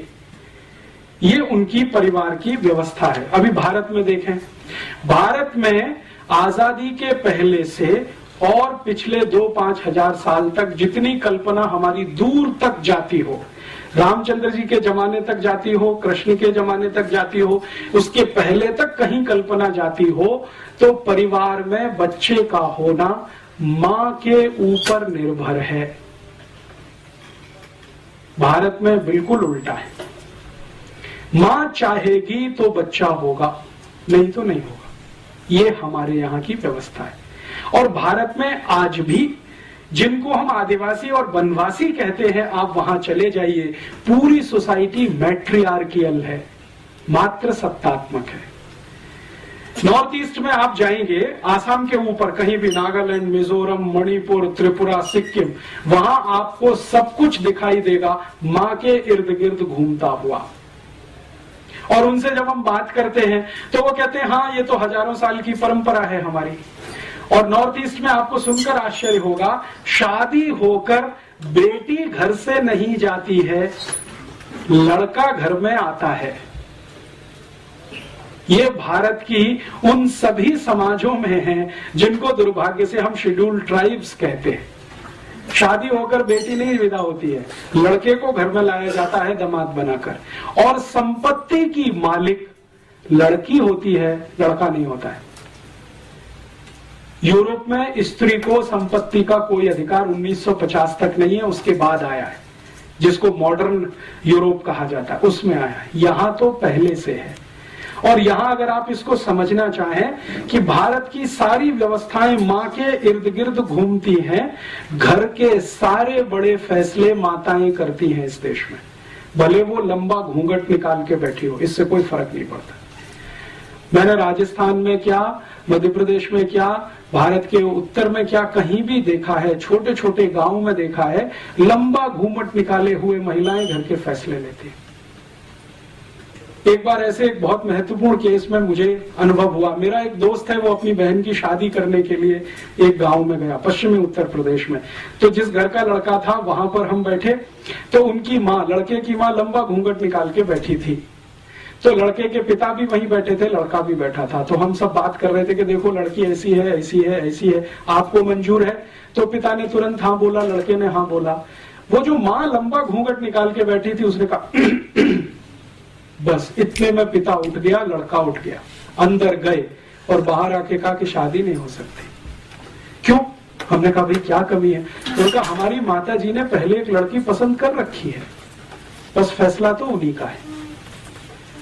तो हम ये जो कई बार गालियां देते हैं ना, हमारी महिलाएं तो अशिक्षित हैं, अनपढ़ हैं, घूंघट निकाल के बैठी, फैसला वही करती हैं। महत्व जो है ना वो फैसले का है, पिता फैसले नहीं करता। पिता की भूमिका तो व्यवसाय तक इस देश में सीमित है, घर की भूमिका पूरी तरह मां के हाथ में है। तो यहाँ का जो परिवार है वो मात्र सत्तात्मक है, और जब मात्र सत्तात्मक है तो उसमें संबंध तो बहुत दूर तक होते हैं, क्योंकि मां तो संबंध की शुरुआत है, संबंध ही पहला बनता है वो मां का है। तो मां से निकलते हुए फिर संबंध चलते हैं, और संबंध चलते हैं तो परिवार और कुल और वंश बड़े होते हैं। तो हमारे यहाँ जो परिवार की कल्पना है उसके केंद्र में मां है। वो राम का देख लो, कृष्ण का देख लो, या और वसुदेव का देख लो, या भारत में चंद्रगुप्त विक्रमादित्य का देखना हो तो देख लो, हर्षवर्धन का देखना हो तो देख लो, या चाणक्य का देखना हो तो देख लो, किसी का भी देख लो, सभी के केंद्र में मां है। और ये जितने महान लोग जिनको हम बार बार नमन करते हैं, याद करते हैं, उनसे पूछो कि भाई आप अपने जीवन में सबसे ज्यादा आभारी किसके प्रति हैं, तो वो कहते हैं हमारी मां के प्रति आभारी है। वो है तो हमको ये संस्कार है, नहीं होती तो शायद ये नहीं होता। तो संस्कार देने का काम मां।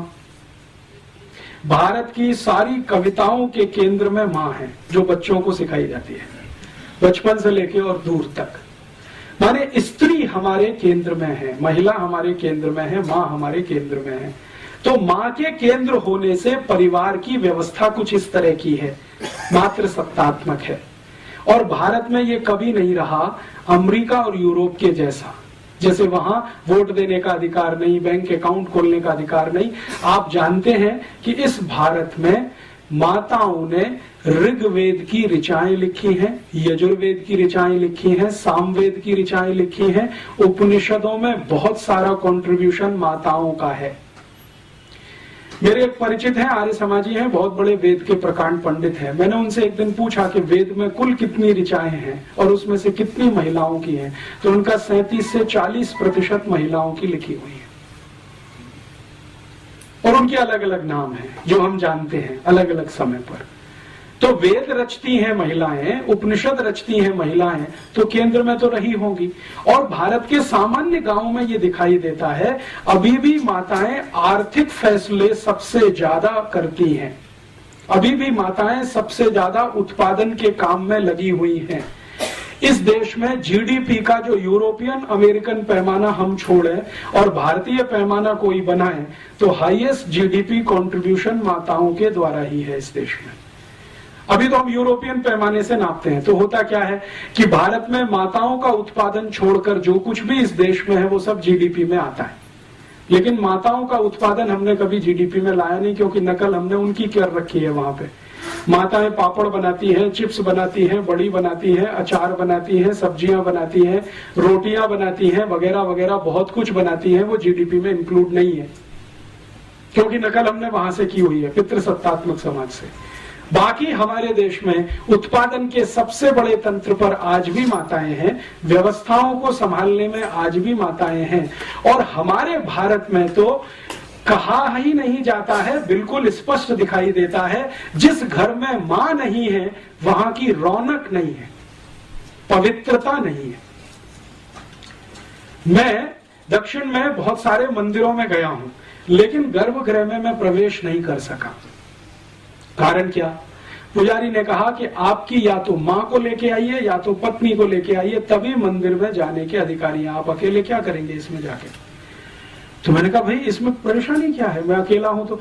उन्होंने कहा अकेले होने से पवित्रता नहीं आती, पवित्रता किसी स्त्री के साथ होने से ही आती है, वो चाहे मां के रूप में हो या आपकी पत्नी के रूप में हो। और अगर कुछ नहीं है तो बहन को ले आइए किसी को, हम आपको मंदिर में जाने देंगे। उस दिन मेरे समझ में आया। अब इस बात को हम पूरे हिंदुस्तान में एक नमक मिर्च लगाकर एक दूसरे तरह से भी पेश कर सकते हैं कि देखो कितना छुआछूत है इस देश में, घुसने ही नहीं देते मंदिर में। लेकिन उसके पीछे कारण कुछ और है, वो पवित्रता का कारण है जो मां के साथ जुड़ा हुआ है। और ये भारत में बहुत सारे शास्त्रों में बार बार पढ़ने में आता है, सुनने में आता है कि जिस पुरुष की स्त्री चली गई उसका तो सब कुछ चला गया। मां चली गई तो और कुछ बचा ही नहीं, पत्नी गई तो बहुत कुछ चला गया। विदुर होना बहुत अपमानजनक स्थिति है समाज में, हमारे देश में, हमारी मान्यता में, हमारी सभ्यता। तो क्यों है? क्योंकि मात्र सत्तात्मक है सब कुछ। बच्चे पैदा होंगे नहीं होंगे मां का है, बच्चे बड़े होंगे तो क्या संस्कार मिलेंगे मां का फैसला है, पिता का उसमें कोई बड़ा योगदान नहीं। पिता तो थोड़ा सपोर्टिंग हैंड के रूप में है, जो कुछ गढ़ रही है तो वो तो मां गढ़ रही है। तो भारत की सभ्यता मात्र सत्तात्मक, इसलिए हमने शायद हमारे देश को भारत माता बोला। हमने कभी क्यों नहीं कहा भारत पिता, भारत माता ही क्यों कहते हैं? क्योंकि मात्र सत्तात्मक है सब कुछ। यहां तो भारत माता ही कहेंगे। भारत शब्द तो पुल्लिंग है, लेकिन माता तो हमने लगाया है उसके साथ भी। गंगा के साथ भी माता लगा दिया, गाय के साथ भी माता लगा दिया, यमुना के साथ भी माता लगा दिया। गंगा मैया है, यमुना मैया है, गैया मैया है। ये मैया है, भले वो पुल्लिंग ही क्यों ना हो, क्योंकि मात्र सत्तात्मक है सब कुछ। तो अब हम मात्र सत्तात्मक समाज में रहने वाले लोग पितृ सत्तात्मक समाज के लोगों की नकल करें तो अल्टीमेटली क्या निकलेगा? आपको अपने स्थान बदलने पड़ेंगे और उसमें से तो बहुत कुछ घालमेल होगा। तो अभी मैं आपको इस उदाहरण को और थोड़ा स्पष्ट करता हूं कि हम भारत में विदेशी टीवी चैनलों को आज देखते हैं।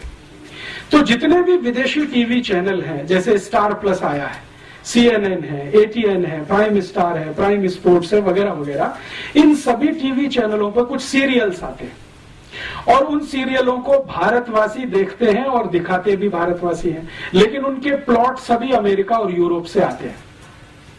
भारत में स्टार प्लस पे सबसे ज्यादा सीरियल दिखाने वाली एक लड़की है जिसका नाम है एकता कपूर, उसके सबसे ज्यादा सीरियल आते हैं।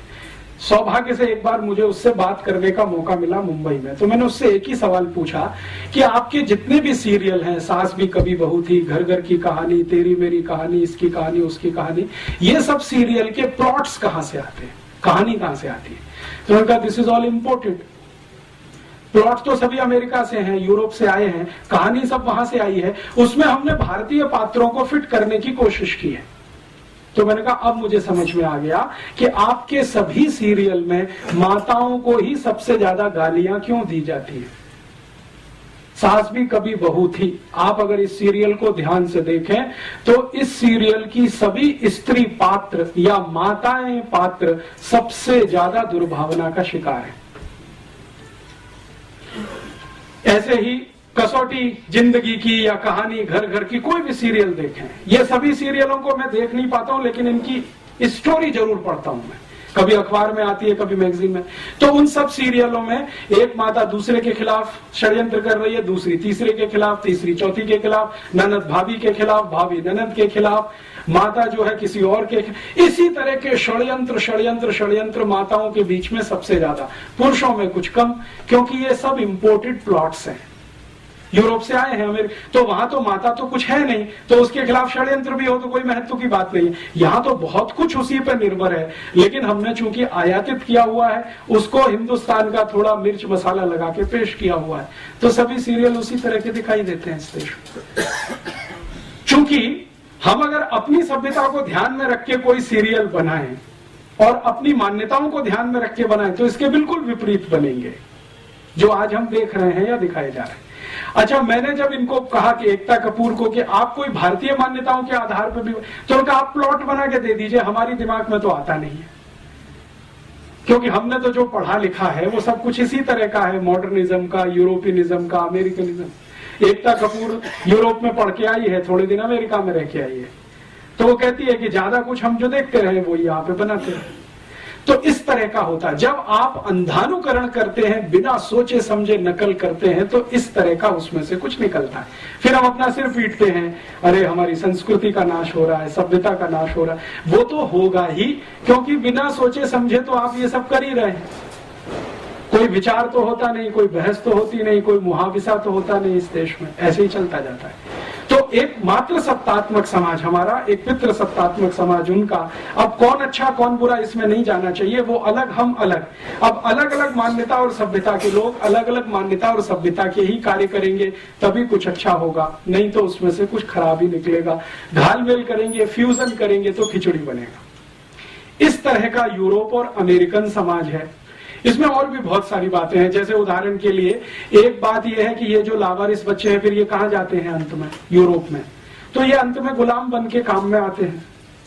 कॉन्वेंट से जो बच्चे निकलते हैं वो सब गुलाम बनते हैं। और आप जानते हैं कि गुलामी प्रथा, दास प्रथा यूरोप का लंबे समय तक चला हुआ बहुत बड़ा अभियान रहा है, जिसको यूरोप और अमेरिका की किसी भी समाज ने आज तक ये नहीं कहा कि ये पूरा खराब था। वो कहते हैं इसमें थोड़ा सुधार करके अच्छा था, इंक्लूडिंग जॉर्ज बुश। यहां तक आके जॉर्ज बुश प्लेटो की मान्यता को ही आगे बढ़ाता है, जब वो एक वक्तव्य देता है कि न्यू ऑरलिन्स में आया भूकंप, अभी आया ना, पानी का जलजला समुद्री, तो न्यू ऑरलिन्स का एरिया उसने 6-7 दिन तक नेग्लेक्ट रखा। लोग मरते रहे, कटते रहे, पिटते रहे, आर्मी नहीं भेजी, सहायता नहीं भेजी, और अंत में कहा वो गुलाम थे, सब दास लोग थे, ब्लैक्स थे, क्या करना उनके लिए। और थोड़े दिन के बाद उसी तरह का तूफान और जलजला उस एरिया में आया अमेरिका में, जहां उनका सबसे बड़ा सेंटर है केप कैनेवरल, और वहां से उनके रॉकेट और वो सब छोड़े जाते हैं, और अमेरिका का सबसे अमीर इलाका है। वहां जैसे ही जलजला आया, 6 घंटे के अंदर आर्मी भी पहुंच गई, सामान भी पहुंच गया, सब पहुंच गया, क्योंकि वो व्हाइट्स हैं। तो ये जो ब्लैक्स एंड व्हाइट्स का है, ये तो अभी तक है, गया नहीं है। इतने सारे रिफॉर्म्स होने के बावजूद जॉर्ज बुश के दिमाग में वो कीड़ा बैठा हुआ है। अमेरिका में और यूरोप में ये लंबे समय से, हजारों साल से गुलामी की दास प्रथा, और इसी दास प्रथा में इन सब बच्चों का इस्तेमाल होता रहा है। और मजे की बात यह है कि इसको वो कभी भी खराब नहीं मानते रहे। तो वो दुनिया के जिस भी देश में गए, वहां उन्होंने यही किया, जो अपने यहाँ वो हजारों साल से कर रहे थे, दास बनाना, गुलाम बनाना और उनकी मदद से सब काम कराना। अब वहां क्या होता है कि जो भी पिता है या उनकी थोड़ी बहुत फैमिली है, उसमें बच्चा तो एक आधी है, बाकी तो ऑर्फेनेज में है। ऑर्फेनेज से लाए हुए जो बड़े गुलाम बच्चे हैं वो घर के काम में लगे हुए, तो छोटे से लेकर बड़ा काम सब गुलाम करेंगे। पिता को करने के लिए कुछ नहीं है। जैसे जूता पॉलिश करना है तो वो गुलाम करेगा, इस्त्री करना है तो गुलाम करेगा, कपड़े धोने हैं तो गुलाम धोएगा, घर को साफ करना है तो गुलाम करेगा। इस तरह की परंपराएं वहां पे हैं। माने अपने हाथ से अपना काम नहीं करना, जो करे वो छोटा है, नीचा है, और जो दूसरों से कराए वो ऊंचा है। तो वहां ऊंचे और नीचे की परिभाषा कुछ इस तरह की है। भारत में इसका बिल्कुल उल्टा है। यहां क्या है, जो अपने हाथ से अपने सारे काम करे वो ऊंचा है, और दूसरों से कराए तो वो सबसे ज्यादा शोषण कर रहा है। हम उसको गाली ही देते हैं। तो भारतीयता में क्या होता है, मैंने ऐसे इस देश के सैकड़ों करोड़पतियों को देखा है जो अपने घर में खुद झाड़ू लगा लेते हैं, अपने कपड़े खुद साफ कर लेते हैं, खुद नहा लेते हैं, खुद दांत साफ कर लेते हैं। आप कल्पना नहीं कर सकते, यूरोप में जो अमीर ज़ादे रहे हैं 1950 तक, उनके दांतों पे ब्रश भी गुलाम ही चलाते रहे, दांतों पे ब्रश। तो वो जब अमीरजादे यहाँ वॉयसराय बन के आते हैं और यहाँ जब रहना शुरू करते हैं तो यहाँ भी वही परंपरा डालते हैं। जैसे उदाहरण में हमारा राष्ट्रपति भवन, ये एक अंग्रेज वॉयसराय का घर है, तो बहुत साल तक तो अंग्रेज वॉयसराय रहा जिसको राष्ट्रपति मानते थे। तो आप अगर चले जाएं राष्ट्रपति भवन में तो ऐसे दासों की, गुलामों की फौज आपको वहां मिलेगी जिनकी संख्या 4,500 है। राष्ट्रपति भवन में ऐसे कई गुलाम नौकर हैं जो राष्ट्रपति की बूट पॉलिश के लिए हैं, राष्ट्रपति के कपड़े पे इस्त्री करने के लिए हैं, राष्ट्रपति के ब्रश पर पेस्ट निकाल कर देने के लिए हैं, राष्ट्रपति की मेज सजाने के लिए हैं। एक राष्ट्रपति हैं और व्यक्तिगत रूप से 835 कर्मचारी हैं। और दुर्भाग्य इस देश का या सौभाग्य कि इस समय जो राष्ट्रपति हैं वो भारतीयता वाले हैं। वो कहते हैं इनकी मुझे जरूरत नहीं, निकाल बाहर करो। तो सरकार कहती है जी ये प्रोटोकॉल है, हम नहीं निकाल सकते किसी को।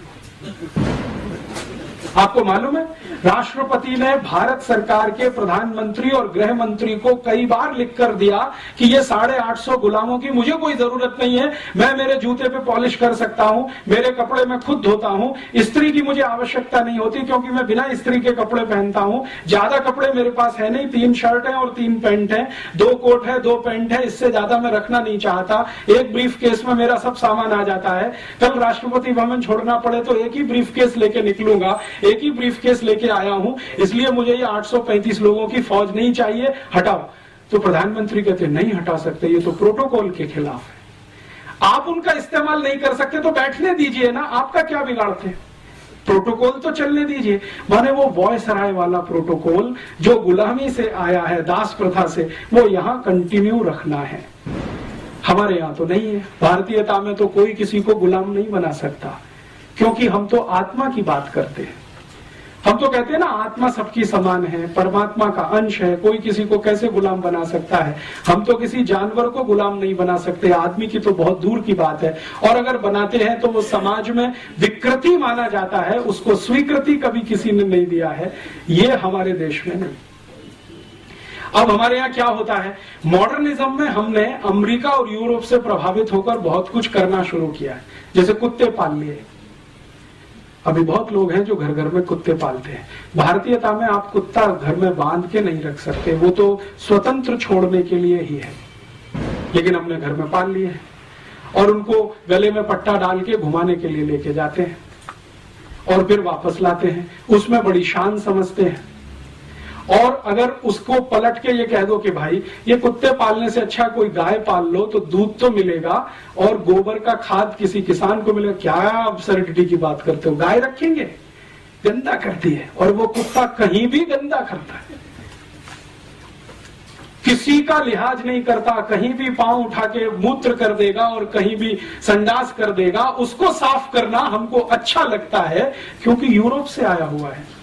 और हम गाय पालें और उसका दूध पिए तो उसमें 50 तर्क सुनाना शुरू कर देते हैं। जी जयपुर शहर में गाय कैसे पाल सकते हैं, कानून नहीं है। कुत्ता पालने का कानून बन सकता है तो गाय का भी बन सकता है, लेकिन हमने कभी प्रयास नहीं किया। तो कुछ घालमेल इस तरह का होता है, खिचड़ी कुछ इस तरह की होती है।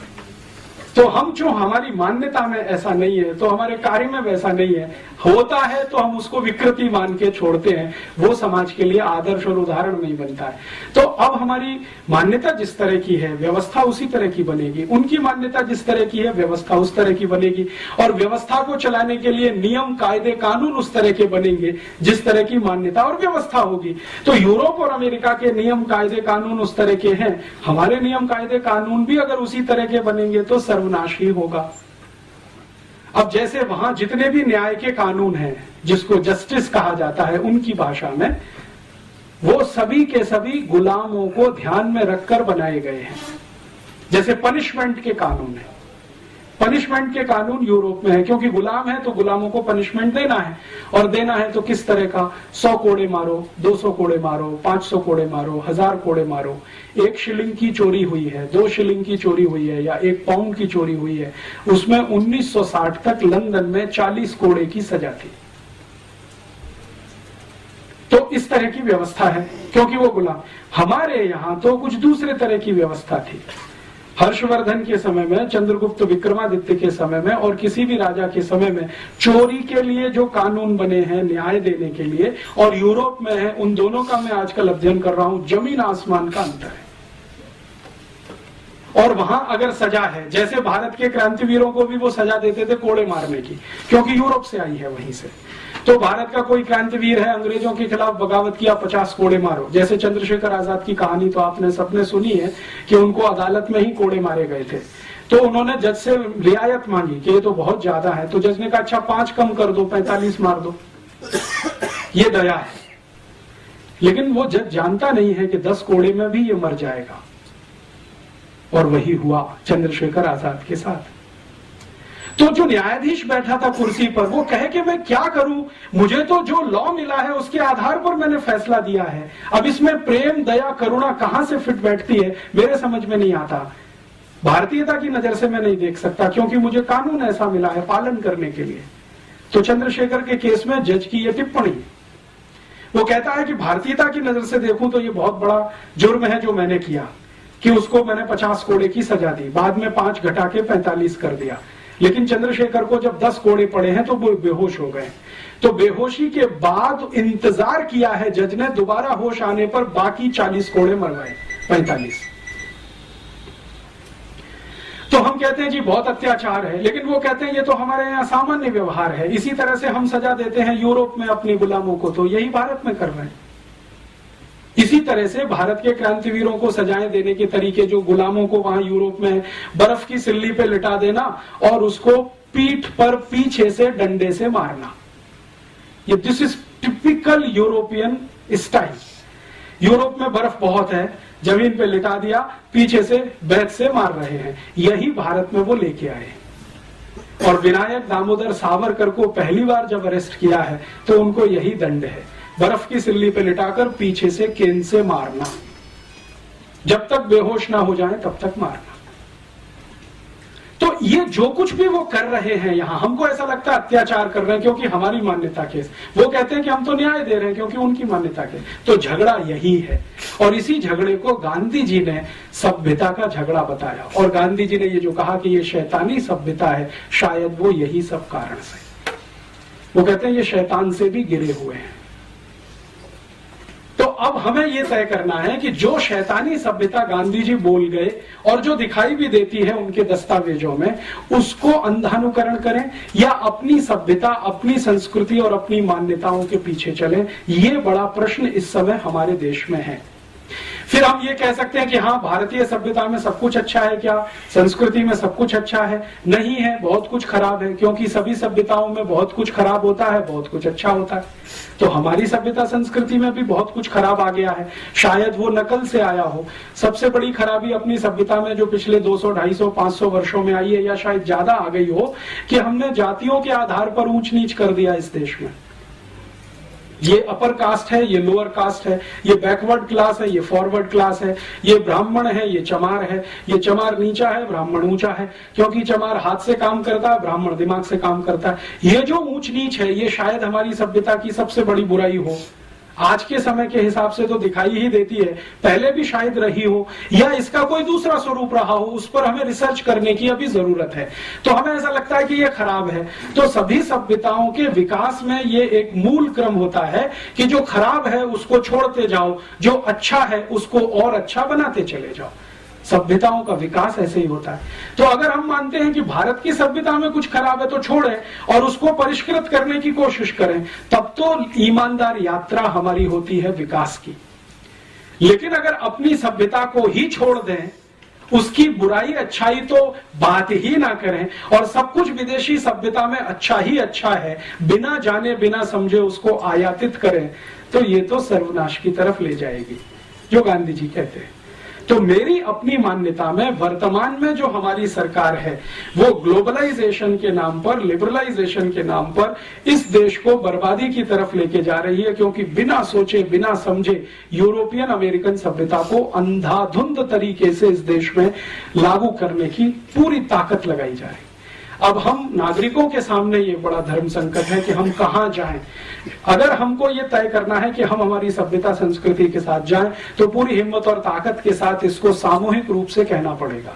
और या तो हम समूह के रूप में ये तय कर लें कि हमको अमरीकी होना ही अच्छा है, जैसे पंडित नेहरू मानते हैं और आज के प्रधानमंत्री भी मानते हैं कि हम यूरोपियन हो जाए, अमेरिकन हो जाए, उसी में हमारी भलाई है। तो पूरा समाज ईमानदारी के साथ अमरीकी और यूरोपीय हो जाए, मुझे उसमें कोई बुराई नहीं लगती। या तो हम ईमानदारी से अमरीकी यूरोपीय हो जाए या ईमानदारी से भारतीय रह जाएं। ये जो बीच की खिचड़ी है, क्योंकि फ्यूजन कहीं नहीं होता है, हो नहीं सकता है, सभ्यताओं में तो नहीं हो सकता है। तो फ्यूजन करने की कोशिश करेंगे तो उसमें से कोई अभीष्ट नहीं निकलेगा, हमारे लायक नहीं होगा। इतना ही कहकर इस व्याख्यान को मैं विराम देता हूं और इस व्याख्यान की मदद से एक नया प्रश्न मैं इस समाज में खड़ा करना चाहता हूं कि हमको जाना किधर है, ये तय करें। यूरोप अमेरिका जैसा होना है तो पूरी ताकत से बने, और भारतीय होना है तो पूरी ताकत से इधर आए। समाज के स्तर पर यह तय करने की जरूरत है, क्योंकि राजनीति इसे तय करने में समर्थ नहीं है। राजनीति समर्थ क्यों नहीं है? क्योंकि वो नितांत स्वार्थ में डूब चुकी है, और जब नितांत स्वार्थ में कोई डूब जाता है तो समाज को दिशा नहीं दे सकता। तो ये समाज को ही तय करना है और समाज का हिस्सा राजनीति बने, ऐसी मेरी अपेक्षा है। हमारा समाज राजनीति को निर्देशित करे, दिशा निर्धारित करे, अपने स्तर पर तय करके, ऐसी अपेक्षा के साथ मैं विदा लेता हूं। और आप सब थोड़े से नागरिकों के बीच में ये कहा, क्योंकि आप सोचते हैं, समझते हैं, और न सिर्फ सोचते समझते हैं बल्कि पढ़ सकते हैं। मैंने इतने सारे रेफरेंसेस दिए, आप चाहें तो प्लेटो को पढ़ सकते हैं, उसकी पुस्तकें यहाँ उपलब्ध हैं, रिपब्लिक भी उपलब्ध है और उसकी सब लिखी हुई है, जयपुर में मिलती है। सोक्रेटिस को पढ़ सकते हैं, लेविनिट्स, दिकार्ते, किसको भी पढ़ना हो, रूसो को पढ़ना हो तो वो भी यहाँ उपलब्ध है। जयपुर में बहुत सारी लाइब्रेरीज हैं, आप उनमें जाके निकाल सकते हैं। और ये जो दूसरे रेफरेंस मटेरियल्स हैं वो मैं आपको दे सकता हूं, क्योंकि बहुत सारे डॉक्यूमेंट्स हमने कलेक्ट किए हैं, उनके आधार पर हम थोड़ी छोटी कुछ सीडी बना रहे हैं, कुछ कैसेट्स बना रहे हैं, कुछ पुस्तकें बना रहे हैं, कभी भी आपको मिल सकती है। लेकिन इस बहस को फिर से शुरू करना है, जो गांधी जी 1909 में कह गए कि यूरोपियन सभ्यता शैतानी है, अगर फंसे तो सर्वनाश है, निकले तो जीत है, ये गांधी जी मानते थे। मैं अभी उसको मानने लगा हूं पिछले कुछ वर्षों से, क्योंकि मैंने वो देखना शुरू किया है जो गांधी जी आज से 100 साल पहले देखकर चले गए। इतनी विनम्रता के साथ आपका आभार, धन्यवाद। और इस विषय पर हम आगे चाहें तो इससे भी ज्यादा और गहरी बात हो सकती है, इससे भी ज्यादा और गहरा कोई आपके बीच में मैं बात करने के लिए फिर से आ सकता हूं। लेकिन एक बार मन बने, मानसिकता तैयार हो इस तरह का सुनने की, और सुनने की ही नहीं, बुनने की, चिंतन करने की, तो शायद आने वाले समय में मुझे भी मजा आएगा, आपको और ज्यादा मजा आएगा। आभार। ये सब बातें सबको विदित है, सब कुछ ऐसा है। हमारे अंदर पिछले 1000 साल से आपके अनुसार वो क्या कमी आ गई है जिसमें कि हम 1000 साल से कभी मुसलमानों के, कभी मुगलों के, कभी यूरोपियंस के और आज अमेरिकन के हम गुलाम ही बनना चाहते हैं। आज हमारा फाइनेंस मिनिस्टर कहता है हमको चाइना का अनुकरण करना चाहिए, तो हमको हर का पिछलग्गू ही बना रहना पड़ेगा। हमारे को चाइना का, अब यूरोप को छोड़कर चाइना का अनुकरण करने लगे। चाइना तो हमारा इस तरह हमारी इतनी प्रगति कर रहा है, कोई गुलामी के आधार पर नहीं कर रहा है। हमने ये बात क्यों है और क्यों नहीं जाती? ये भारत की जो बहुत बड़ी दुर्गुण है, जिसके बारे में आपने कहा कि हम 1000 साल से बार बार दूसरों की गुलामी में क्यों फंसते हैं। कभी मुसलमानों की गुलामी में, जिनको हम मुगल कहते हैं, वहां फंस गए 300-400 साल, अंग्रेजों के साथ, फिर फ्रांसीसियों के साथ, डच लोगों के साथ, पोर्चुगीज लोगों के साथ तो सबसे ज्यादा 450 साल भारत का बहुत बड़ा इलाका गुलाम रहा। कारण क्या है? मेरी अपनी समझ और मान्यता के हिसाब से मैं कहता हूं, आपकी समझ दूसरी हो सकती है। पिछले 1200 वर्षों में हमारे देश की सभ्यता में जो सबसे बड़ी एक बुराई घुसी, 1500 साल कहें, वो यही कि हमने समाज को जो बांटा है अलग अलग जातियों के आधार पर वर्गों में, जातियों के वर्ग बना दिए। ये अगड़ा वर्ग, ये पिछड़ा वर्ग, कुछ जातियां आगे, कुछ जातियां पीछे, और उसके आधार पर ऊंचा नीचा कर दिया कि जैसे कोई ब्राह्मण है वो पंडिताई का काम करता है तो ऊंचा हो गया, चमार है वो हाथ से कोई जूता बनाता है तो नीचा हो गया। हमारे यहाँ ये व्यवस्था कभी रही होगी तो कर्म के आधार पर थी, जन्म के आधार पर कभी नहीं थी। हम जन्म के आधार पर अपने वर्ग कभी नहीं बनाते, कर्म के आधार पर वर्ग बनाए हैं हमने कभी। तो जब कर्म के आधार पर ये वर्ग रहे तो भारत सोने की चिड़िया के नाम से सारी दुनिया में जाना जाता था। चंद्रगुप्त भी हुए, हर्षवर्धन भी हुए, अशोक भी हुए, तमाम। जब हमने जन्म के आधार पर इसको मानना शुरू किया होगा, वहां से गिरावट आई, और समाज में गिरावट जब आती है तो राज्य भी उसका एक अंग है समाज का, तो उसमें भी गिरावट आई और शक्ति हमारी छिन्न भिन्न हुई। वो शक्ति कैसे छिन्न भिन्न हुई, वो एक उदाहरण से समझ में आता है। अंग्रेजों का एक राजा या अंग्रेजों का एक अधिकारी रॉबर्ट क्लाइव जब यहाँ आता है और बंगाल में लड़ाई लड़ता है प्लासी के स्थान पर और सिराजुद्दौला को पराजित करता है, षड्यंत्र के हिसाब से, युद्ध के मैदान में नहीं, तो वो एक जुलूस निकालता है और उस जुलूस में वो एक बहुत पते की बात कहता है। वो ये कहता है कि मैं जब जुलूस निकाला भारत में कलकत्ता की सड़कों पर तो मात्र 300 सैनिक थे मेरे साथ, मैं और 300 सैनिक। भारत के हजारों लोग सड़क के दोनों किनारे खड़े होकर तालियां तो बजाते थे, लेकिन मेरे जुलूस पर कोई एक ईंट और पत्थर भी फेंक दिया होता तो भारत का इतिहास कुछ और हो गया होता। ये उसने अपनी डायरी में लिखा। बाद में उसने उसका विश्लेषण किया है कि मैंने बहुत दिन सोचा भारत में ऐसा क्यों है, तो बाद में पता चला कि जो सड़क के किनारे खड़े हुए लोग थे वो सब पिछड़ी जातियों के थे, जिनको ये लगता था कि ये अंग्रेज हैं, वो भले हैं, अगली जातियों पर हमला करने के लिए आए हैं, शायद हमारे उद्धारक बनेंगे, इसलिए हम तो तालियां ही बजाएं क्योंकि हमारा शोषण ये अगली जाति वाले कर रहे हैं, फॉरवर्ड लोग हमारा शोषण कर रहे हैं। तो उन्होंने अंग्रेजों का स्वागत किया, और न सिर्फ किया बल्कि आज भी करते। तो ये जो हमारे यहाँ हुआ है जाति आधारित जन्म से, उसने हमारे समाज की शक्ति को छिन्न भिन्न किया, कमजोर किया, और समाज बट गया। अब हजारों जातियां हैं तो हजारों में बटा हुआ समाज है, शक्ति पूरी खराब हो गई। 4500 से ज्यादा जातियां हैं, ग्रुप्स अलग अलग उसके हिसाब से बने, तो उसी में हम टूट गए और डूब गए। इसी कारण मुझे ऐसा लगता है, और भी कोई कारण हो सकता है, मुझे ऐसा लगता है कि हम बार बार गुलाम हुए और आज भी उसी गुलामी के लिए अभिशप्त बने हुए। ये मेरा अपना मानना है, इसके अलग भी कोई हो सकता है। ये जो आप कह रहे हैं, ये अगली पिछड़ी जाति का जो भेद हमारे देश के अंदर किसी तरह से दुर्भाग्यपूर्ण रूप से आ गया, परंतु जो भी गुलाम रहे हैं, चाहे मुगलों के, मुसलमानों के, फिर बाद में अंग्रेजों के, वो सबके सब अगड़ी जाति के रहे हैं, पिछड़ी जाति के नहीं रहे हैं। इसलिए कि पिछड़ी जाति अगली जाति मिलकर लड़ नहीं पाए दुश्मनों से। आप पिछड़े हैं, आपको अलग किया हुआ समाज ने, अगड़े हैं, गुलाम हैं, तो समाज के पिछड़े लोग अगड़ों के साथ नहीं आए लड़ाई लड़ने के लिए। मैं